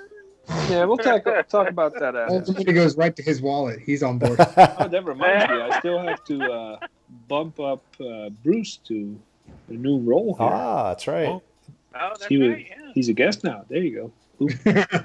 You don't get That's how it. we're- You don't get any more real privileges except you just get a different color. He can post images Wait, now. no, he can do add everyone. That is the privilege. Okay. Now we're gonna Wow. Kind of neat. Wowie. You know what's funny though, getting off topic a little bit here, but I used the at everyone one time and someone complained about it, and I'm like, Yeah, I remember I that. was like, dude, I'm an admin, I can use it. Yeah, you don't like it. Dude, Yeah. we use it once every 4 Yeah. months. I'm on Rossman's Discord. Every 20 minutes, someone at everyone drives Oh you my insane. Yeah, I think I Yeah. use it once a week. I do it when I announce the show, and that's about it. I don't abuse that at all. You know, it's like, Yeah. but I don't even know how to use Discord we know You're that. never there. because I don't He know how to doesn't use know how to it. use it. I mean, Bruce knows more about it than you do at this point. He's only Only been there just, for I a would week. think. I've Look, had it I'm not- installed for a week now. I'm not as well. I've had it installed for more than a week, but hey, I'm not ashamed to admit. First of all, it gets annoying listening to all the chimes go off every 5 seconds. Oh, it Right. took me a while to just figure out how Hey, to turn all that There's off, 'cause I a would you, just you know how you quit. fix that? Mute. No, I don't know how to fix that. If I knew how to fix that, I wouldn't listen to You it. right click on the server name and you hit mute server. Boom. You get no What is alerts. this right click You don't business even have you're to talking mute about? it. You just change your notification setting. Yeah. What if you only have one mouse button? How do you right Exactly. click? Then I guess you alt click. You hold control. Control and click. then you click. Greg, how dare you? I don't know. I've never Yeah, used I like I've it. never used a one Damn button PC mouse. user. So Oh, shame on you. I don't have any mouse buttons. is that a magic I mouse? just have a mouse. They don't put buttons on mice anymore. Didn't you know But that? they still have a right and left section on it. Yeah, it's the only way Steve you have Jobs to actually makes a second button. You know, if they actually put a button on this damn thing, they would have to charge you an extra $150. You know what? You just take a Sharpie and draw the buttons yourself. And you're all set. You could charge for that service, Jay. I actually, I hate to Good. say it, but I actually like this mouse. It's a little uncomfortable, but since the trapezoid mouse, this is actually one of the best Apple mice that I've used besides the Apple mice. Those aren't Apple mice. No. Nope. I won't use that mouse. It hurts my hand. I feel like Apple's mice have been sort of formatted Oh, well, function see, now, for quite some Steve- time now. Steve has a Microsoft mouse, so I don't feel bad about having a Microsoft keyboard. Well, I do have Yes, I have one of those. an old Mac keyboard on my Mac Pro, so You've got the Yeah, the I dust know. tray. This is I a real miss mouse. mine. If I was Well, I think downstairs, I'd be Steve, showing you the Steve Mac uses Plus an mouse. ADB keyboard on his USB Macs. Yes, I do. That's got more buttons. Actually, that's got more buttons than my keyboard does. What do you do? Type your senior thesis on that thing? Yeah, really. No, I game and I use it to control my different functions. So yep. All right, guys. So we're going to go ahead and move along on the topics here. Our next topic up is capacitor plague. So I'm going to throw this Ooh. over to Bruce because this is his topic. And Please educate yes, us. so go ahead and take it over there, Bruce.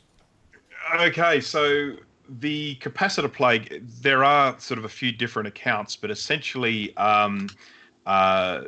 it's related to sort of some industrial espionage. And there was someone working for Rubicon, I believe, who miscopied a formula for electrolyte from the manufacturer of capacitors. And then he went to Taiwan and started his own company with that incorrect formula. And they started punching out capacitors with this incorrect capacitor electrolyte formula in the capacitors. And the end result I was... had no idea there was that kind of story behind it. I Yeah. didn't either. And so what ended up happening it was during the early 2000s, primarily. There were a whole bunch of computers that ended up, with higher than expected failure rates with capacitors. Now, keep in mind, of course, that a lot of the computers that I'm recapping predate this, so they're not necessarily part of that capacitor plague. They're more just about sort of capacitors getting old and failing. And at the end of the day, capacitors fail. They will fail. That can't be helped. When you buy capacitors, they generally have a lifetime, and that lifetime is gauged on how many hours they can operate at full load, their maximum temperature. And so, the capacitors fail. But the capacitor plague, which people, again, sort of a lot of the time people refer to capacitor plague incorrectly, because the capacitor plague mainly affects computers after the year 2000. But of course, I'm recapping computers from 88, 89. So, that does definitely predate the capacitor plague. But that's basically the story behind it, is that someone started, mass producing capacitors, selling them to big companies like Apple and Dell and stuff like that, that were inferior and failed a lot quicker than they should have. So that's the general story of the. That's an awesome background story. I have no idea. Yeah, I had no idea. That's great. I can think of 2 Macs right offhand that had the capacitor plague problem. And that would be the iMac G5. the MDD G5 and the iMac G5. Yeah. So the MDD power supply and the iMac G5. Now, is and this might be getting ahead of things a little bit, but is there a specific brand that just always fails? Certainly from my perspective, with the older computers that I'm working on, again, these may not necessarily be the capacitor plague affected ones, but certainly with the Macs that I'm working with, which are mainly ones sort of prior to 2000, there is a particular size, and they're usually brown, and I think they're usually Nikon, whatever, capacitors, and they you can usually tell that they're going to fail based on their size, of all things. A lot of the really big fat ones generally don't fail, and a lot of the little tiny ones generally don't fail. But we're talking about just like the aluminium electrolytic capacitors, the radial type ones. Of course, the surface mount electrolytic capacitors on logic boards, they're the main one. I mean, any computer of that era that has surface mount electrolytic capacitors, and I think the first Mac to do that was probably the Mac 2X or the SE30, be one of those. But any of the computers that had surface mount electrolytic capacitors on the logic boards, they will have leaked by now. Those are the surface mount radials, right? No, I'm talking about the surface. Well, the little tiny weeny little sort of aluminium, sort of lumps that sort of on a logic board. If I might have one around here somewhere. But essentially, you were talking about the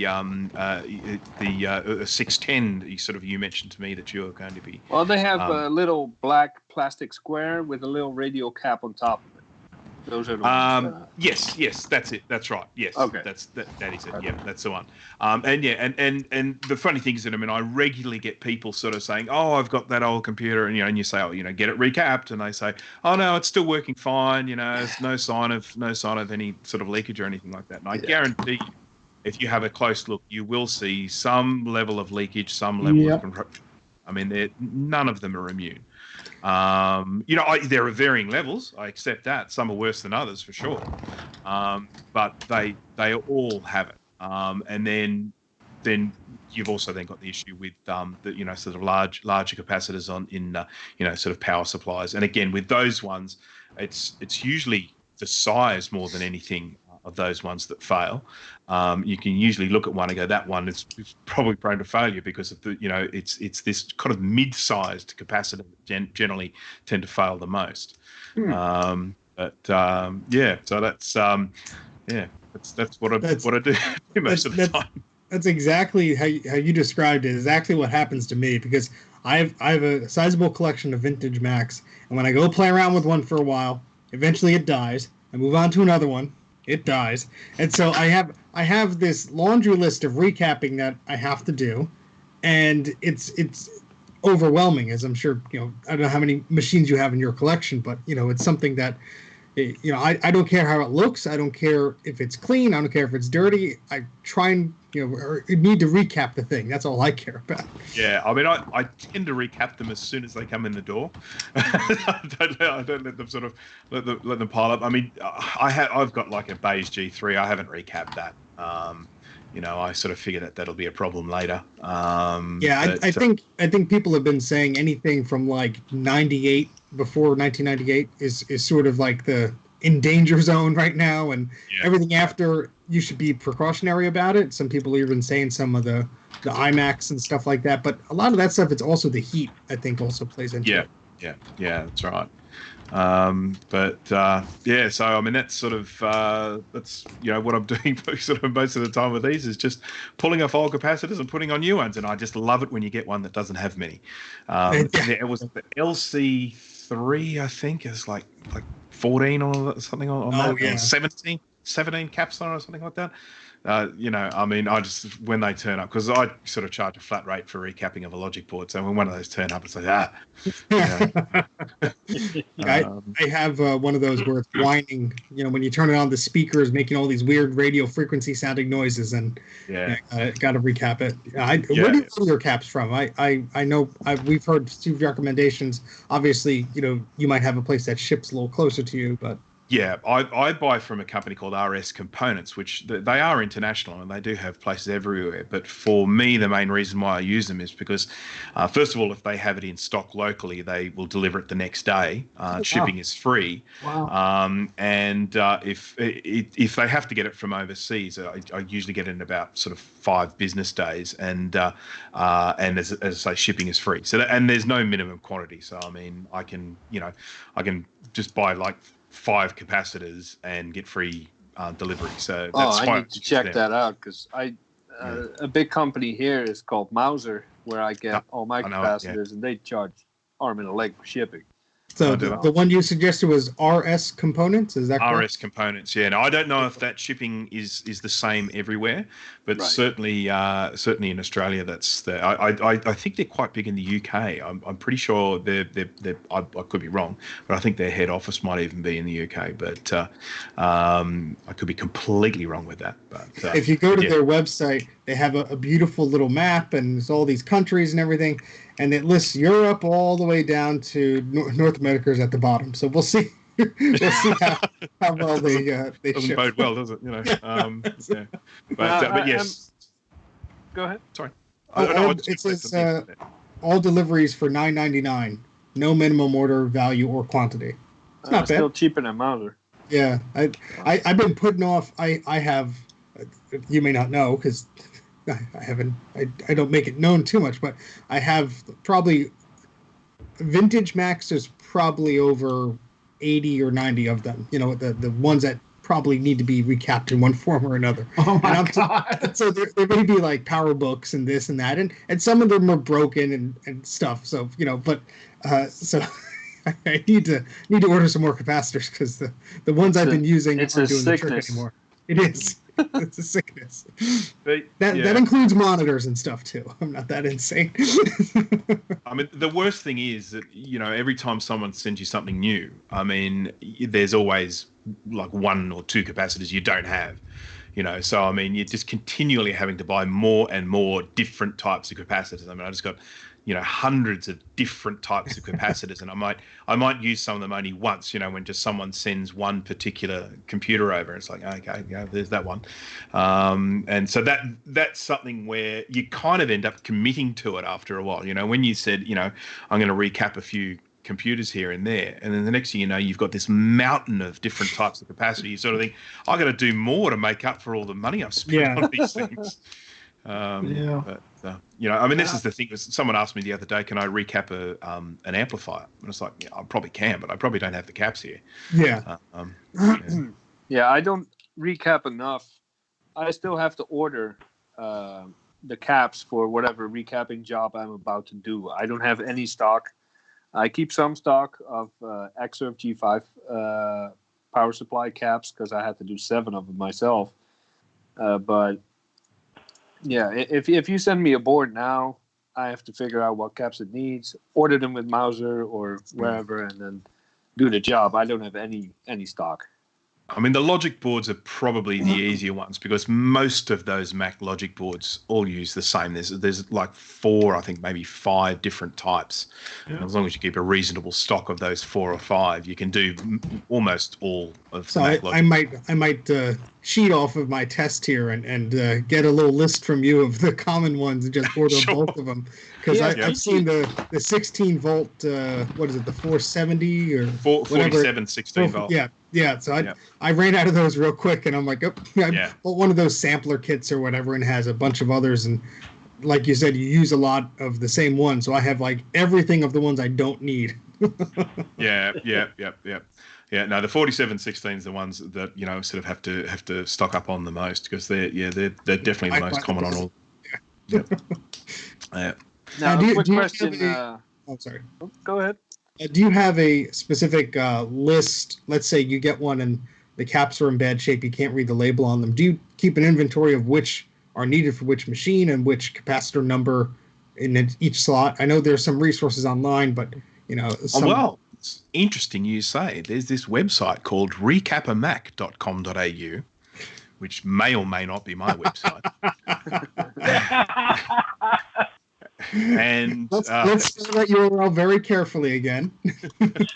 And on that recapamac.com.au website, there's a section of menu item there called resources, and in that there is a list of logic boards with little illustrations of what caps go where. These thumbnails look very familiar. So that's what I mean. Pretty much whenever I've never ended up in a. Actually, I tell a lie. I did get a computer sent to me once where the person had removed all the caps before sending it to me. And they obviously chickened out before they finished the job, which is fine. I'm sort of don't judge anyone for that. But that I then had to sort of hunt around to find out what capacitors went where.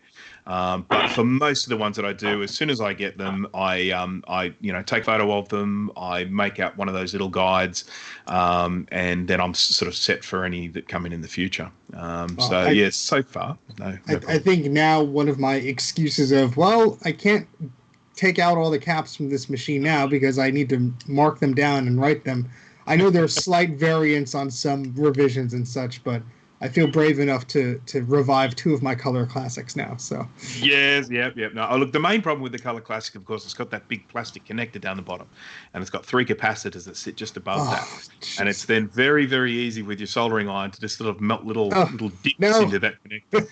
I mean, it's aesthetic. It's not going to impact on the operation of the computer, but it's in there. Yeah. I mean, my own color classic has a little melt on that, but I've never done it to anyone else's. So you say. Yes, I promise. Now, before Greg gets down on us for moving on, I have a quick question because when I order new capacitors, there's typically you got 1,000 hours, 2,000, 5,000, and 10,000 hours. I always go for the maximum amount of hours I could find to make sure they last longer. But even if Apple got the 5,000 to 10,000 range caps back in the day, I've never seen a G3 blue and white with leaking caps. Like the G4 and the iMac G5, because they probably fell into that specific plague era, yes. But any other power PC, I've never seen leaking caps on it. And they are well past their hours, even in actual use time and total lifetime. So when do you know if a cap is about to go bad? Like, when do we have to start worrying about our Mac Pros, for example? Yeah, I mean, I'm a sort of watch and wait sort of person. When it starts acting up, then I'd be likely to replace it. Or if I was to see sort of some leakage, I would. So, I mean, I tend to have sort of faith in these things. I mean, a lot of them will run, sort of outside of their original spec. I mean, a lot of them will keep going for longer. So, I mean, I can understand because there are people that do this. When they send me stuff, they say, I want a bit of preventative maintenance on this. I want you to replace all the caps. And I said, well, okay, well, that's fair enough if you want to pay for it. But I do tend to sort of lean towards the idea of just sort of watch and wait, watch and act when and if it fails. That's. Yeah. I mean, I'm perhaps coming to that from the perspective of someone who repairs them themselves. So I mean, I've got the luxury of just being able to say, well, when this one stuffs up, I'll fix it then. Right. But yeah, I mean, I guess it's we're just sort of discovering it as we go. I mean, some of these capacitors might keep going for way longer than they were originally designed for. As sort of manufacturing techniques. So there's no magic formula. No, certainly not one that I've discovered. And I'd say that you might run into issues if you're, let me just do some preventative maintenance on this thing, and you, like you said, be careful with your soldering tip. You might screw something up. You wish you hadn't been so eager or so keen to just keep going forward. Yeah, that's right. Yeah, I mean, there is that old sort of "don't fix it if it ain't broke" mantra, isn't there? So yeah. Now, just quickly before Greg gives us the hammer here. PRAM batteries are also something we got to watch out for, of course. Oh, yeah. Absolutely, yeah. I did a video about a Performa 430 I got, and I was attracted to it because it was with the box and everything, and thankfully the seller sent me a picture of the inside. You just saw destroyed, gunk, and it was terrible.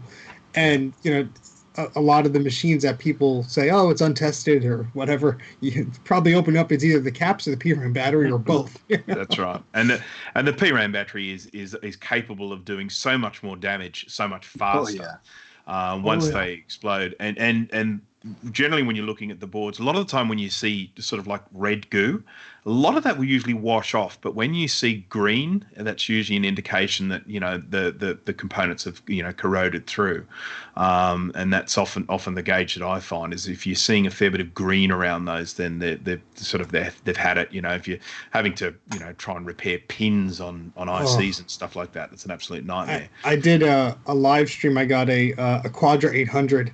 And it was free, and these guys know exactly where I'm going. And so before I turned it on, I took the case off, and there was the red Maxell PRAM battery there. Yeah. As soon as I took it out of that socket there, you could see it expand. No, it was just ripe for the picking there. I was like, okay, let's put this aside, right in the trash. Yeah, if it was in there a second longer, it would have. I would have been scared to put it in a trash can with paper and stuff because that thing would have you would have been having a fire in there. I have a little tin canister that I put the batteries in. They sit there for a while till they've calmed down. And I throw them out at work. I don't. I've only opened up a handful of these old Macs. But I've sent you guys pictures. The battery, the amount of damage, and again, this is not something I've ever seen in a PowerPC 1998 and newer. I've never seen a bad battery. This must be early 90s and 80s. But the Maxell and the Vata, I think they were the real deals. Yeah, but the one I did open up, and I think it's the Quadra I was working on for you, Steve. I don't know. The Performa 400 or the 410 or one of those. Yeah. The battery was gone. The bracket was gone. Like it never existed. It just the acid ate it all away, and the carnage was insane. And I was able to clean most of it with my special sauce and a lot of Q-tips and scraping, but the amount of trace repair and it's just a nightmare. Tell Bruce about your special sauce. I cannot. It's a special sauce. It's a secret. Tell him offline. Yeah, I will. But I mean, it's an interesting thing because obviously when we're talking about in particular the compact Macs, it's different if we're talking say a Color Classic where the logic board neatly comes out the back. But when you're talking about all the early compact Macs, like your 128, 512K plus SE, SE30, they were screwed up with the Torx screw. The only way you could access the logic board and therefore access the battery to change it was theoretically by getting Apple to do it, because I mean these were not tools that people had in their toolkit. Mac Tracker.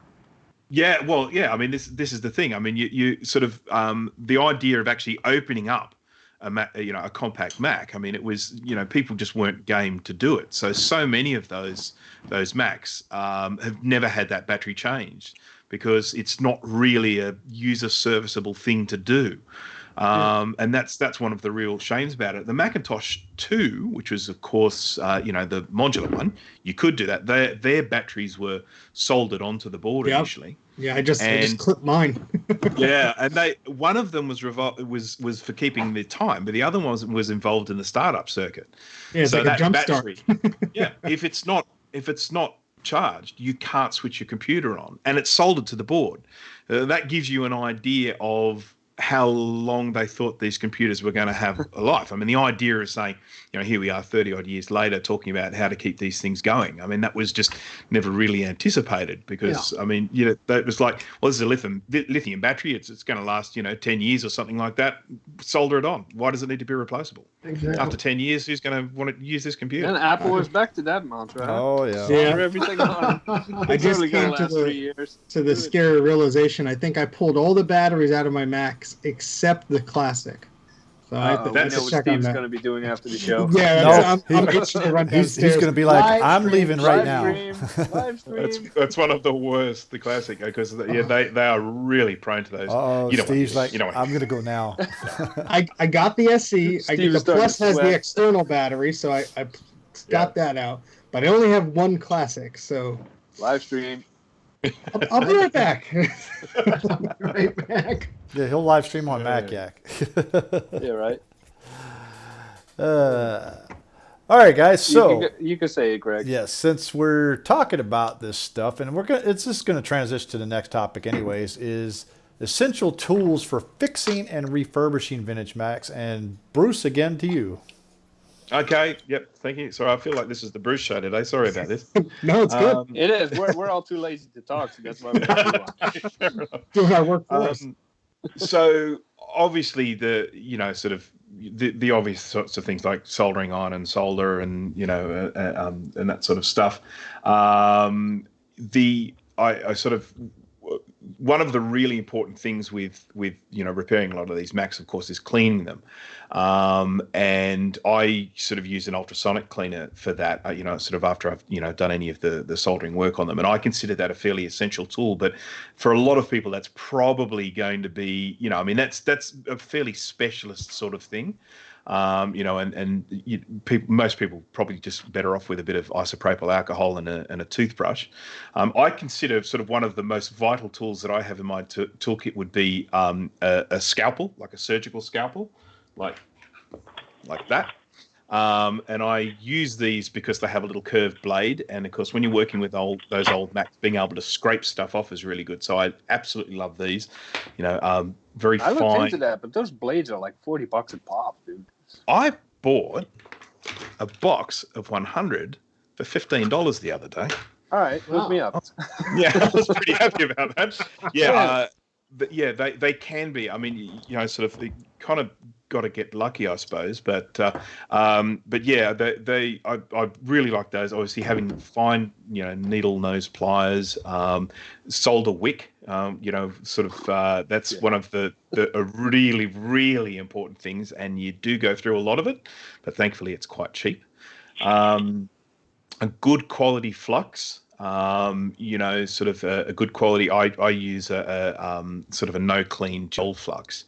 It's the sort you would be more likely, be using for working on, sort of modern computers, for BGA rework and that sort of stuff. But it's having a really good quality flux is really, really important with soldering. I sometimes think people sort of underestimate the importance of flux when it comes to soldering. I mean, because solder oxidizes, and when it oxidizes, it even when it's molten, it oxidizes, and the surface of it gets kind of crusty. So are you under the Lewis Rossman school of thought of using as much flux as you possibly can? Not quite as much as he uses. I use a fair bit, but I'm probably a little bit more sparing than he is. I mean, the stuff costs money, so I don't see any point in putting stuff on that's not needed. But yeah, it definitely it makes a difference. And I've actually got a video on my channel about soldering, where I show the effect of using using solder without flux to with flux, and the results are sort of chalk and cheese. I mean, when you see it, so you can see how important it is. How It's much magic. it helps the flux. The way solder behaves when flux is involved, it's like it has a mind of its own. It's awesome. Oh yes, I should have apologized for the way I say solder, shouldn't I? No, it's the We Aussie, understand. It's the Aussie way. We understand what you mean. Solder. Yeah. Yeah. Well, you we're not you jerks. say aluminum a little differently too. So Yeah, aluminium. We say aluminium. Yeah, we like to chuck an extra syllable in there. And just before James has a meltdown, I'm going to say long shaft T15 because he's repeated it 15 times already. So Yes. I'm going to definitely. throw that one out there. And it's interesting because up until only like about a couple of years ago, I was using like a little screwdriver like this with a T15 attachment that allowed me to just get into the top of like a Mac Plus Just and enough. do it with my fingers. And I was using that for years and years and years. And then one day I said, why am I doing this? And I bought a long shafted, sort of T15, and it just made the world of difference. So that's definitely a very important one if you're going to be working with the old compact Macs. I don't know. Have I missed anything? Now, what about specialized tools? Like I know Steve has one. This was a big thing back in the day. I think what was it Mac called? Cracker. The tech step. Oh, the tech step. Yeah. diagnostics stuff. Is that relevant to have or? I don't use that. No. I mean, look, I sort of run sort of tests and a lot of stuff with with things that I repair, but no, I don't use any sort of specialized diagnostic tools or anything like that. So other than just sort of standard ones. So sorry to be boring. And your ultrasonic cleaner, you use a jewelry cleaner, don't you?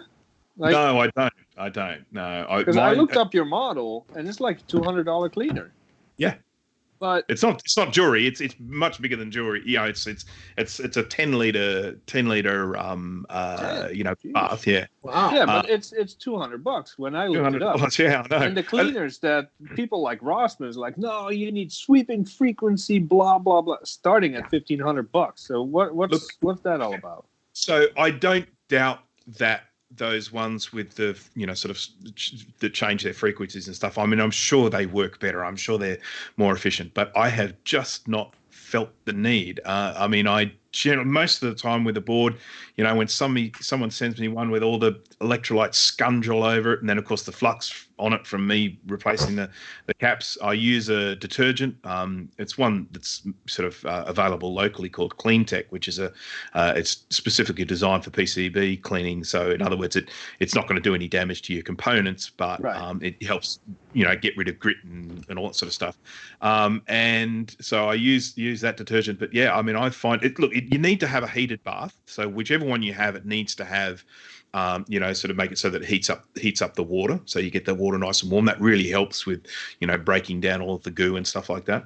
But I mean, on most of the boards, it's like 5 minutes each side, or if it's a really scungy one, maybe 10 or 15 each side, and it's fine. I mean, if I felt like it wasn't doing the job, I'd probably look at buying a more expensive one. But it does. And what's the job, your so. temperature of choice? I usually sit it on about 50 degrees C. What's that? That's about 120. Is that something about right? No, I don't speak F yet. Yeah, that's 122 Fahrenheit. Yeah. So and like you, I also have a little toaster oven down in my a little fan forced toaster oven down in my workshop, which I use for drying out. So when I clean the boards, I put them in the ultrasonic. Get them clean. Then I put them into a isopropyl alcohol bath to sort of rinse them off, and then drop them into a little toaster oven at around about. Look, with the newer Macs, you can go much higher temperatures. But if you're talking about like a Mac Plus or an SE that have the little restart buttons on the side, they melt at quite a low temperature. apparently. And so Experience. so I generally, I would probably put them at around about 75, 75 to 80 C, when I'm sort of drying those boards out. But it just makes such a difference. I mean, you get hold of these things that, sort of look 100 years old, and then they come out looking, absolutely brand new. I think I'll have to, as long as, in addition to a microscope, invest in one of those eventually, because the amount of old boards I have. Yeah, I mean, I sort of talk about the microscope being an incredibly important tool, and if it's something that you can afford, then I say yes, by all means, sort of you get one. But in terms of the restoration and recapping stuff with these old Macs, you could do it with some magnifier goggles and stuff like that for that sort of work. I mean, I don't think the microscope is essential for that. One thing I should actually just touch on very quickly is what's the retro brighting, because that's something that with the old Macs is sort of very important to some people, and I don't retro bright anything. And I don't have any objection to other people doing it. The results are, spectacular, assuming it works out well and it's not all blotchy. I mean, the results can be absolutely spectacular, bring these things back to looking like new. But I just have never had any issue with the yellowing of the cases. I just don't care. That's exactly the way I feel on that one. My concern is, first, does it work? Are the caps okay? Is the battery okay? And if there's some dirt, I've done so many of my videos. I did one unboxing of Macintosh Plus, and I'm filming the thing the entire time, and there's like some dirt right on it. And at the end, I'm like, all right, I'll clean it. But I went through everything first, and then cleaning is secondary to me. I just want the machine to work. Yeah. There is one thing that I'd like to mention. iFixit toolkit. Grudy, you're a little late. I showed that up on the screen. I know that, but I've been trying to say it for the last 10 minutes. Sorry. I mean, look, I've got sort of iFixit tools. I didn't actually get the iFixit toolkit. I bought, in bits and pieces over a long period of time. But there's they're absolutely great, fantastic tools in there. They are. We're getting a kickback for that. I wish. Yeah, we all wish. Yeah, but I bought one myself because, to be honest with you, that's the best toolkit they've ever come out with. I mean, it has every bit in there you can imagine, plus some. I mean, there's bits in there I probably will never use, but they're there if I ever need them. Well, the newest handle is so smooth. It is. It's nice. I just know I'm going to lose every one of those bits, so I just keep buying the cheapo sets, and then when I lose them, I don't feel so bad. Well, that's the reason why when I get done with a bit, I put it right back in its little slot. And that lasts for about 6 or 7 months, and then it's like, I'll put that back later, and then... Well, I've had mine for a year now, and I pretty much have not lost one bit yet, so... Knock on wood here. Steve, I'll beat you to that. I lost the whole toolkit. Oh, jeez. God. But there's one tool a lot of people forget that is important, because you don't want to solder with dust and you don't want a machine that is full of it. I always have my sets of brushes. Oh, yeah. Typically horsehair or boar brush. They're not the synthetics. The synthetics are garbage. To be honest with you, gotta have I actually have an old makeup brush that works really good because it's real soft. No, it's real soft, and it doesn't, it doesn't, like, you won't scratch any components off, by pushing hard on it, because the bristles give way. I mean, that's to get some of the top dust off, but then you want, to scrub it, you want like a toothbrush or something like that, Well, that's what I had to do for the 2 iMacs that Mike gave me. The CRTs were doing a little, probably a little sparking and making some friendly noises.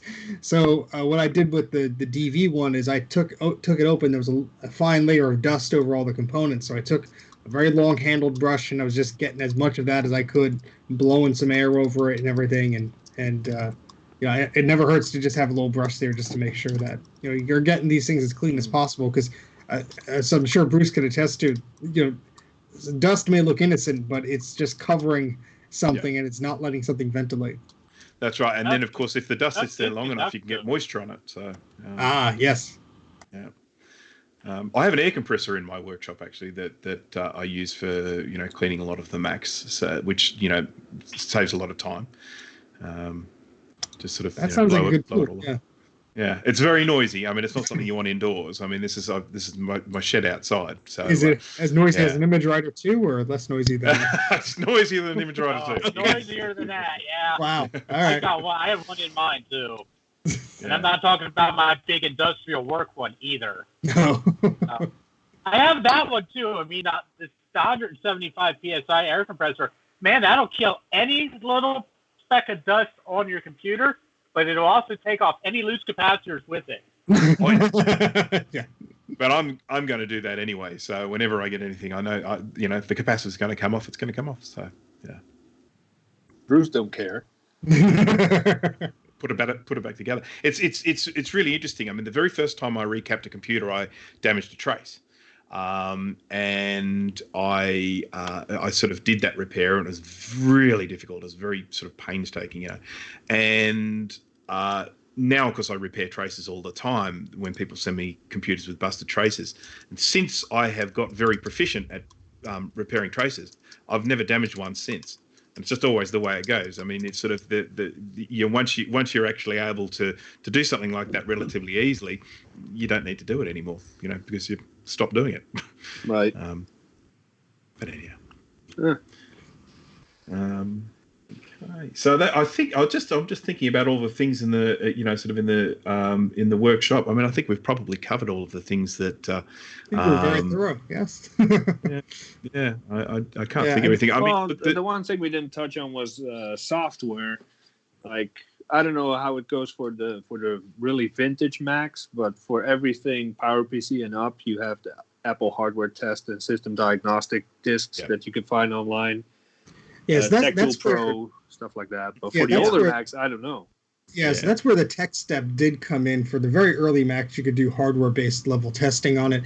But then there's MacCheck and these later utilities that were on the service source disks that took over that. But again, if the hardware works fine, unless you're running into some funky issue, I don't think you really need those tools. But getting into SCSI hard drives and SCSI 2SD adapters and all that stuff, you would need some cool formatting tools and disk recovery software. It never hurts to have that in your bag of tricks. Yeah, I mean, the earlier Macs, the formatting software that came with it would only format a certain number of hard drives with very specific specs. It looks for that model, yeah.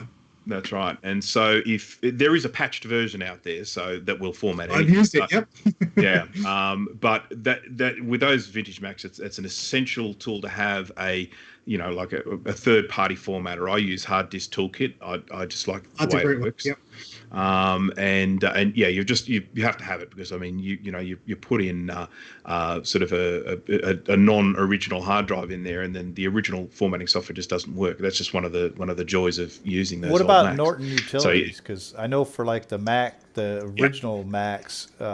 Oh yeah, that actually is the original versions of this work pretty damn well. Yeah. That's another essential one. I mean, you really want to have Norton utilities on those old Macs. So yeah, I still have the red floppy disk version.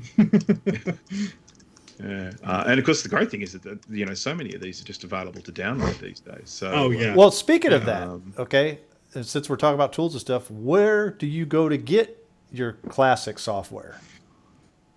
Macintosh repository. No. Okay. I say we disinvite Bruce now, right? No. What's wrong with Macintosh repository? Well, so we are friends with Christian, who runs Macintosh Garden. Oh yeah, I like that too. And And it's repository is actually a clone. yeah. So we learned, and I didn't know this until we had him on. We learned that Macintosh repository basically stole all the goodie bits from Macintosh Garden. They scraped the Macintosh Garden, and a lot of stuff on the repository actually has Macintosh Garden credits in the screenshots and stuff. But one of the reasons why I stopped going there is I'll go to a download and there'll be like 10 links. There's no description of what those 10 links are. Yeah. And then I figured out if I go to Macintosh Garden, there's some descriptions here and actually some comments. And, I mean, Yeah. to each their own, whatever works. But I would definitely agree with that. I mean, that's something that's very frustrating, in particular if you download something and you find out that it's been compressed using some software that you can't run on your old Mac or something like that. And they have a time on repository where at least Garden, it's all free for all. Yeah, you don't wait for anything. Yeah, I mean, sort of repository is definitely flawed. I can't even remember. There's something about it that I like about the interface over have Garden. you tried but yeah, Garden I mean, lately, that is though? He has changed it up a lot. Yeah, it's been redesigned. Probably need to go back. Yeah, to we're it. gonna tell Christian about this, and they're gonna have to duke it out on Discord. We can all sit there and eat popcorn. Christian was saying last time he was on it, he was gonna eventually do some updates that would make it friendly for classic Macs to visit, which was that would be good. He's actually, his name on Discord is Fog Wraith. So if you see him on there, that's Christian. He runs Macintosh Garden. Let me go and stir the pot a little. All right, well, consider me converted. An interesting. I'll just sort of mention this very quickly.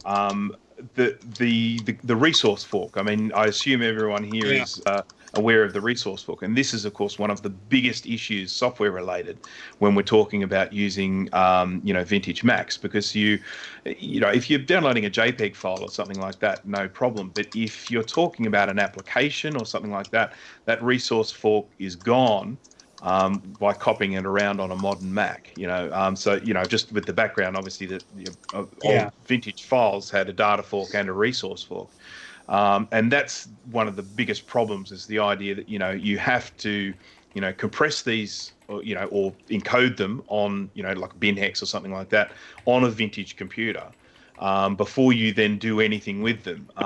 Because if you sort of download that file on your mod Mac and then you decompress it and then you copy it to a floppy disk using, sort of a USB floppy drive or something like that and then take it over there, that resource fork will be gone and that file... Jay and I actually did some tests. I think it was when Mojave came out, right, Jay? Or was it High Sierra? I think it was Mojave. Yeah, so we did a test. I had a LC with like System 7. I stuffed something, put it on a SCSI to a C adapter, uploaded it securely somehow, and then he was able to decompress it, make a change, compress it again, send it back, and everything was great. So as long as you do it properly. If you have Stuffit, I think it's called Stuffit Deluxe right now. I don't even know what they call it. But the latest version, I don't even know what it's called these days. But the latest version of of Stuffit 13, I think they're on Mojave, still has the legacy .sit option in it, so you can stuff, unstuff, restuff, and like he said, he sent something from System 7 to me.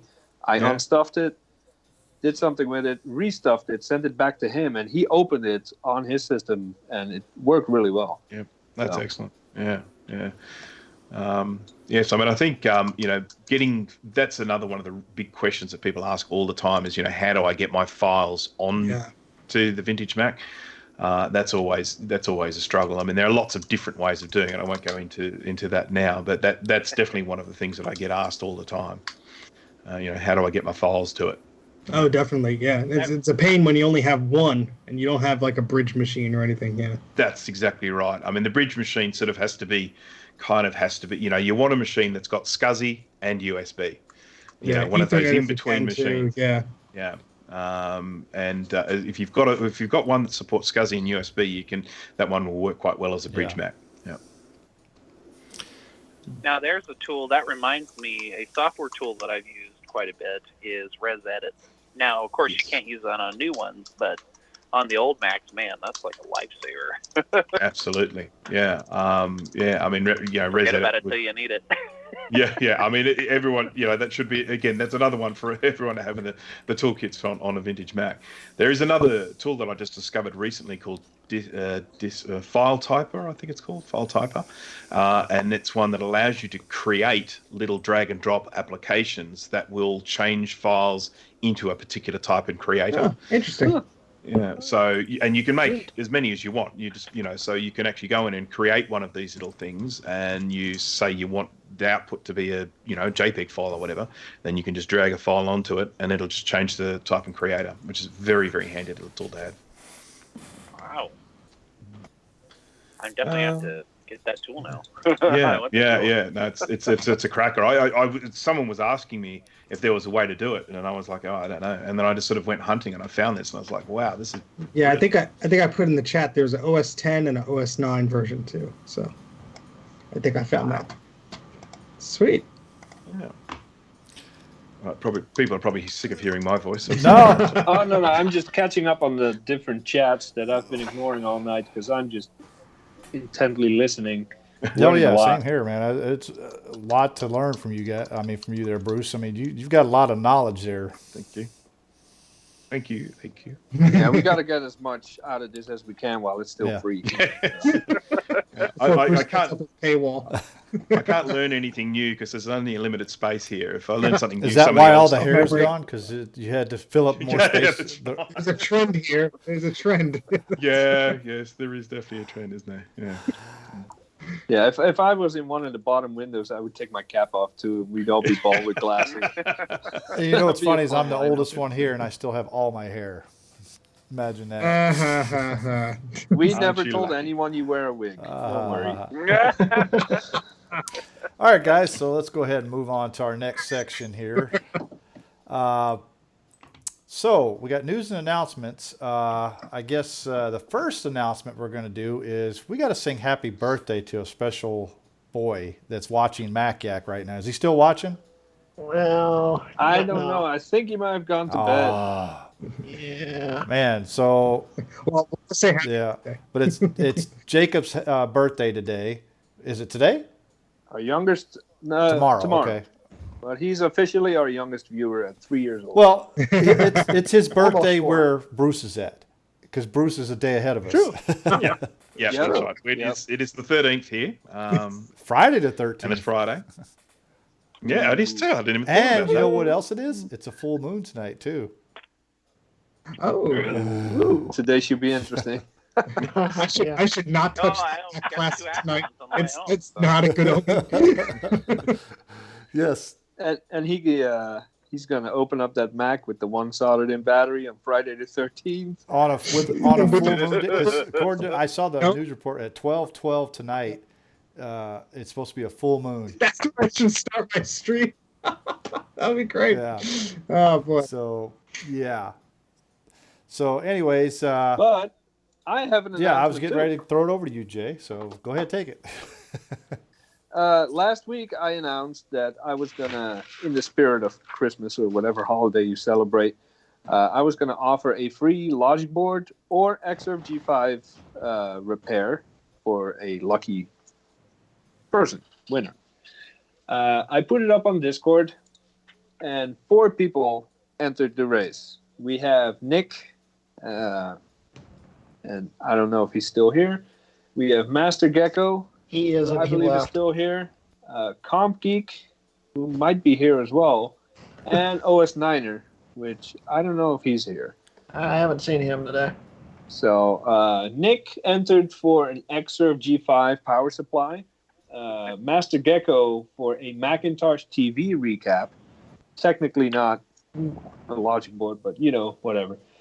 Comp Geek wanted me to recap a PowerBook 500 power supply. Also, not too familiar with those, but hey, cap is a cap. Why not? And OS Niner has a 13-inch 2012 MacBook Pro with a backlight issue on the Logic board. So those were the entries. I put all the names into a random name picker, ran it, and I think it did a bunch of iterations. And I sent a screenshot to you, I've Greg. I got don't know it. if you and could put I it will up on put the it up as screen. soon as you say the name. All right. Well, the generator came back, and the winner is Nick for his Xserve G5 power supply. Yay! Congrats, This Nick. this is not something I can do, live where you see the names going, and so I just sent you a screenshot of that. But Yeah, and as I announced this, it was pretty cool. Rocky jumped in and he says he would cover the cost of the parts up to $15 I said 25 actually. or When you were 25, whatever. announcing it. Yeah, I'll You do want to it make for it 25. 60? Now's the time. Yeah. No, Grudy says So, he would cover all Well, shipping whatever the caps charges. cost, just let me know. No, I said No, up you to said all. 25. Well, That's not what it says in the. That's not what it $25. says in the document.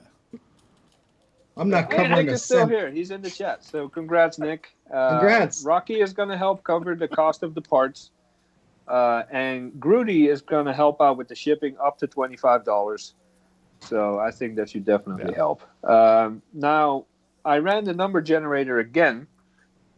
And the second name that rolled out was OS9er. Now, I forgot your YouTube name. If you watch this later, let me know. I will still do the repair for you, which is a 2012 13-inch MacBook Pro with a backlight issue. I'll do the repair for you, but you're on the hook for shipping and parts. So that's the second You place. might want winner. to post that in Discord too, there, Jay. Yeah, Yeah, I will. because So that's that. we actually have. That's my good deed for the year, and that's as nice I as think I'm we ever have more gonna- Discord users than we actually have real live viewers sometimes. So Yeah, but Discord, that's yeah, our people. It is. That's the people we It's hang our out with. peeps. So. Yeah, Master Gecko, I lost again. Sorry, dude. What did you have again? Macintosh TV recap. I mean, feel free to send Yeah. it to me. You don't want Send to it do to that. me. Oh, I Bruce might is like, give Bruce you my is like, broken one no. instead. No. Or actually, send it to Bruce. The board is easy. The TV tuner is a nightmare. So Oh yeah, I bought one and the battery leaked. It Ooh. already leaked before I got it. The TV tuner is not recognizable, no. and I just put an LC board in the back. I said, screw it, I can't. There's too much damage to that board. By the way, Greg, did you put that Yes, screenshot I did. up? I didn't see it. Yeah. you Okay, did. cool. Yeah, so you can send me the Macintosh TV and CompGeek. You can send me the PowerBook power supply. I'll look at it for you, but I have no experience with those products, so I can't test them when I'm done. If you fix the first of all- PowerBook power supply, I have another one you can play around. Yeah, for you it's $500. You can warm up on mine. It's already broken. So But yeah, if you want me to take a look at it or repair it, I'm not gonna charge you an arm and a leg. Just hit me up on Discord and we'll work something out. But Nick gets it all for free. OS9er gets it at a discount, and everybody else is gonna have to pay. So That's just the way it works. That's That's free market. yep, pretty much. All right. Any other news and announcements before we move on? I think that's all I see in the notes. Yeah. All right, so we're going to move on over to Steve's Archive Adventures. all right, so I have a pretty straightforward one. I just put the link in the chat here. This is something I got years ago. My aunt used to work at a school, and they received a bunch of computers, and they were liquidating things. And this came with a 7200 Power Macintosh. And the letter is dated April 19th, 1996. And it's from Apple of Europe. And it's saying, thank you for being one of the 200,000 early adopters in Europe of the award-winning PCI Power Macintosh computer. And it goes on to offer you, I guess it looks like it's enclosed, or there was enclosed, a copy of System 7.5.3 to upgrade your Mac. And it says you can either install it yourself or use the free service coupon that's attached to go to your local authorized service provider and get it installed free of charge. So I thought this was a very interesting little piece of history because it has that coupon on the back, and then it has this sort of page flip on archive.org. If you click on the next page, you see the P.O. box number in Berkshire that's listed on the back there. So very interesting. I always see Apple stuff from the United States, so seeing something from Europe is interesting to me. And I never knew they sent out these letters or anything like that. And it's a cool time capsule piece, especially because it's thanking the customer for being one of the first 200,000 Power Mac users. That's pretty neat. So just paste it in there. I archived that. So Cool. Oh, good job there. Okay, is that it, Steve? Or Got anything else? Oh, okay. Yep, I'll be right back. All right. So we don't have a what were they smoking. Didn't even bother looking because I figured we were going to go way over time, and we actually did. are over time. So That's how you know we had a yes. good time. When we always go over time, that means we actually had a very good show because it flowed nice. A lot of interesting stuff today there, Bruce. I mean, we appreciate you being on tonight with us. And thank you for having maybe me. later on have you on again soon. You know, we do have repeat visitors to MacYak. Always happy to. Always happy to. We have Bruce on Discord, so if you want to bother him a lot with very annoying questions, then that's the place to do it. Get mad at me for talking trash about Macintosh Garden. Oh yeah, I already put that on Discord. He will reach out to you. Well, he's got to wake up first. It's like 2 a.m. in the morning for him. That's true. I've just opened it up. I mean, Macintosh Garden, it looks fantastic. I'm very happy with it. I'm going to start using this from now on. Oh, nice save. No, and I see so many more results when I search too. It's after we learned from Christian what happened there about how Macintosh repository came along. We were all like, "Whoa, okay, we won't use that anymore at all." Yeah. Yeah. No, quite understandable. Yeah, and I will do the same. Well, we've converted him. Yep. Easily swayed. Hey, yeah. We do have to plug. He has a Patreon too, so can support his project. He does. I mean, he doesn't ask for money or anything like that, but he doesn't turn it down because he does run the servers himself. He pays for all the hardware. He does all the coding for the website and stuff like that. Yep. So all of that's on him. He does all of the work pretty much. Yeah. Now I forgot to make an overlay for this, but what about the shameless self-promotion? We haven't done that in a while. Yeah, we could do that.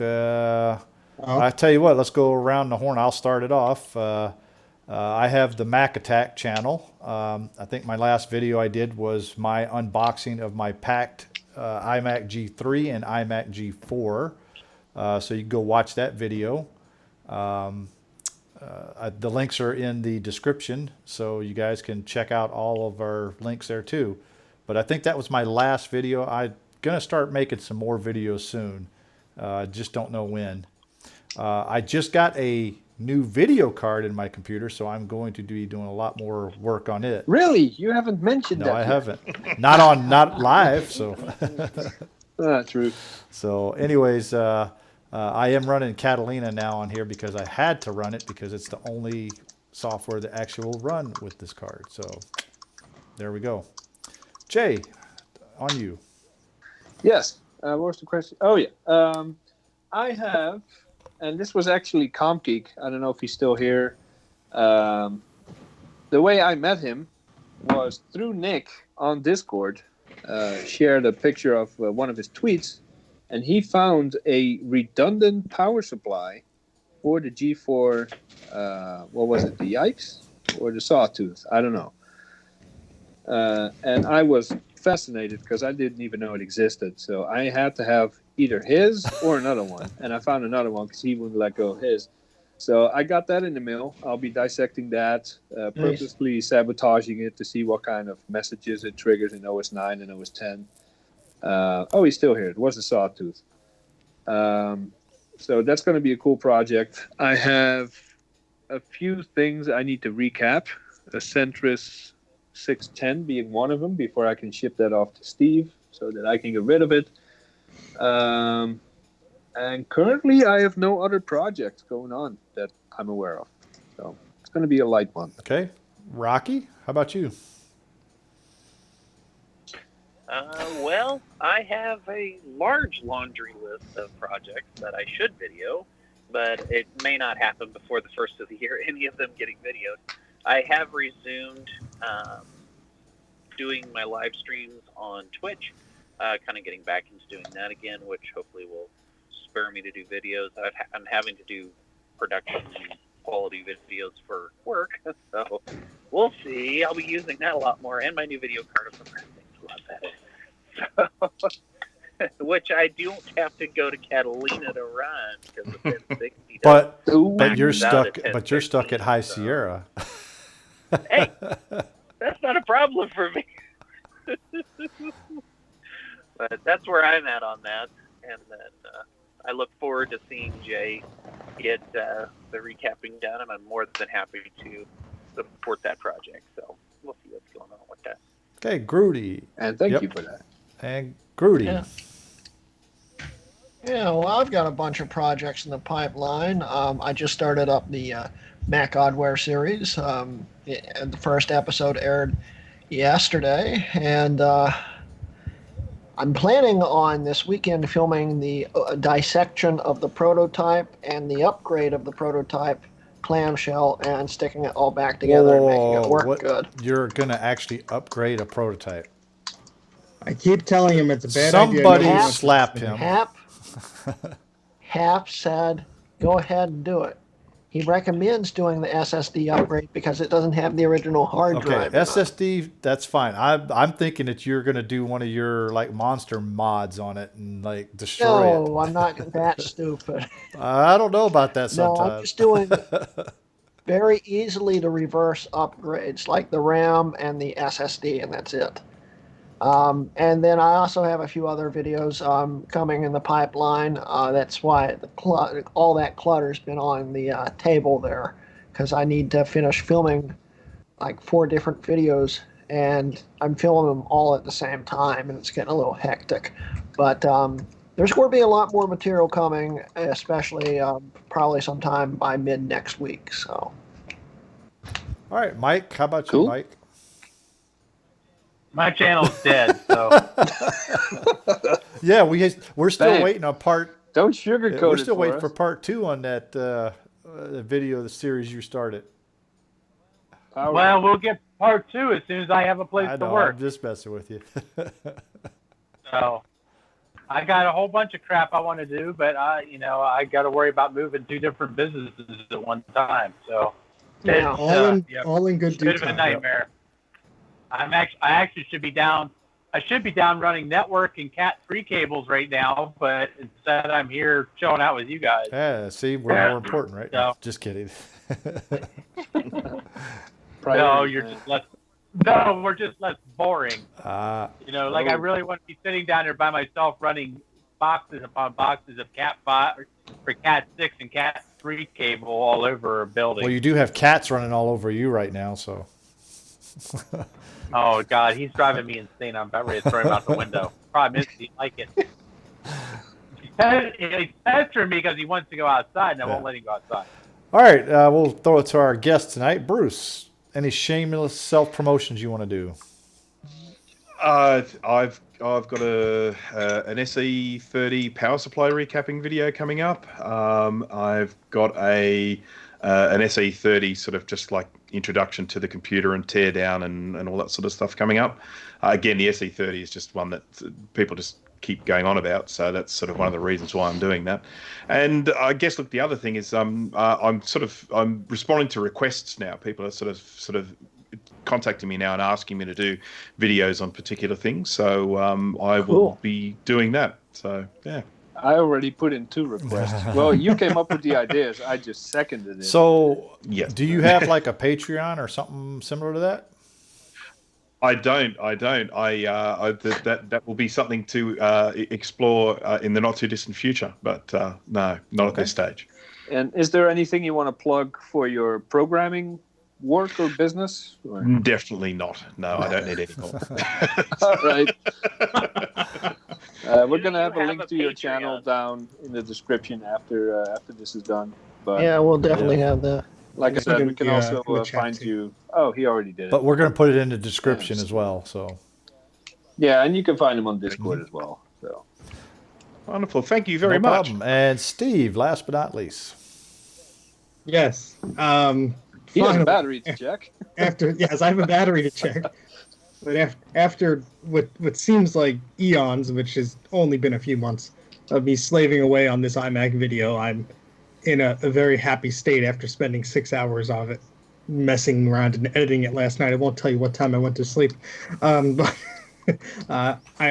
we'll be releasing that to my Patreon people very soon, and then we'll get the official version up there on YouTube. Maybe it'll align and and the stars will align, and my monetization will go into place once that video, debuts. Who knows? And can we finally get a tour of your basement? Okay, I just put the lights up like last week. Calm down. I'll do a FaceTime tour with just you, but I want to record the darn thing and with some proper lighting. I look back at the footage that I've recorded on my camcorder. You can't even see me, and I'm 3 inches away from the camera. So lighting was essential. Yeah.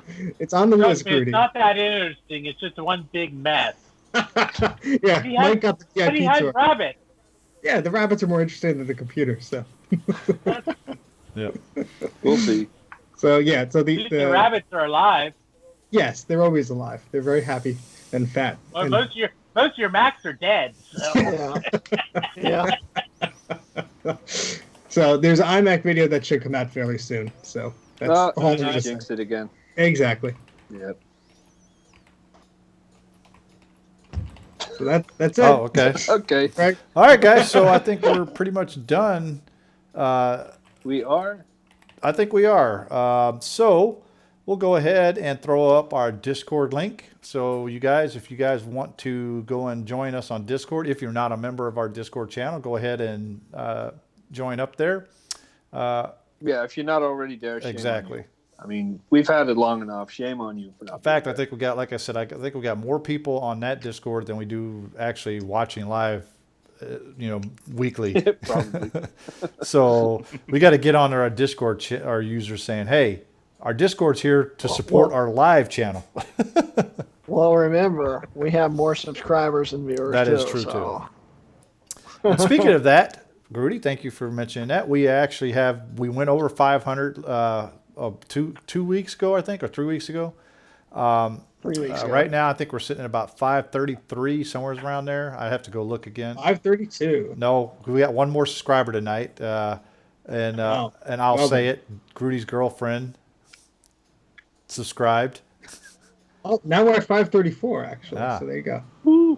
So we have another one. In fact, Bruce, hopefully you are subscribed. I am Okay. subscribed. He well prepared for this. I didn't click the bell. Hang on. There you go. And I'm sure you're also subscribed to our channels too, right? Of course. Sure. I'll need to do a double check that it's everyone, but I think I'm subscribed to everyone. But I'll All of our double check links- tonight. Make He's sure the I am. he's the only person I know of that watched my 42-minute puck cleaning video in its entirety. I watched it.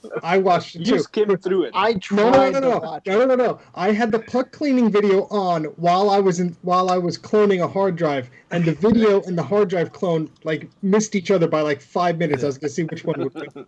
Did you watch the one from the one I linked to you from last night? I started watching it, and then I started editing for 6 hours. So I will. Yep.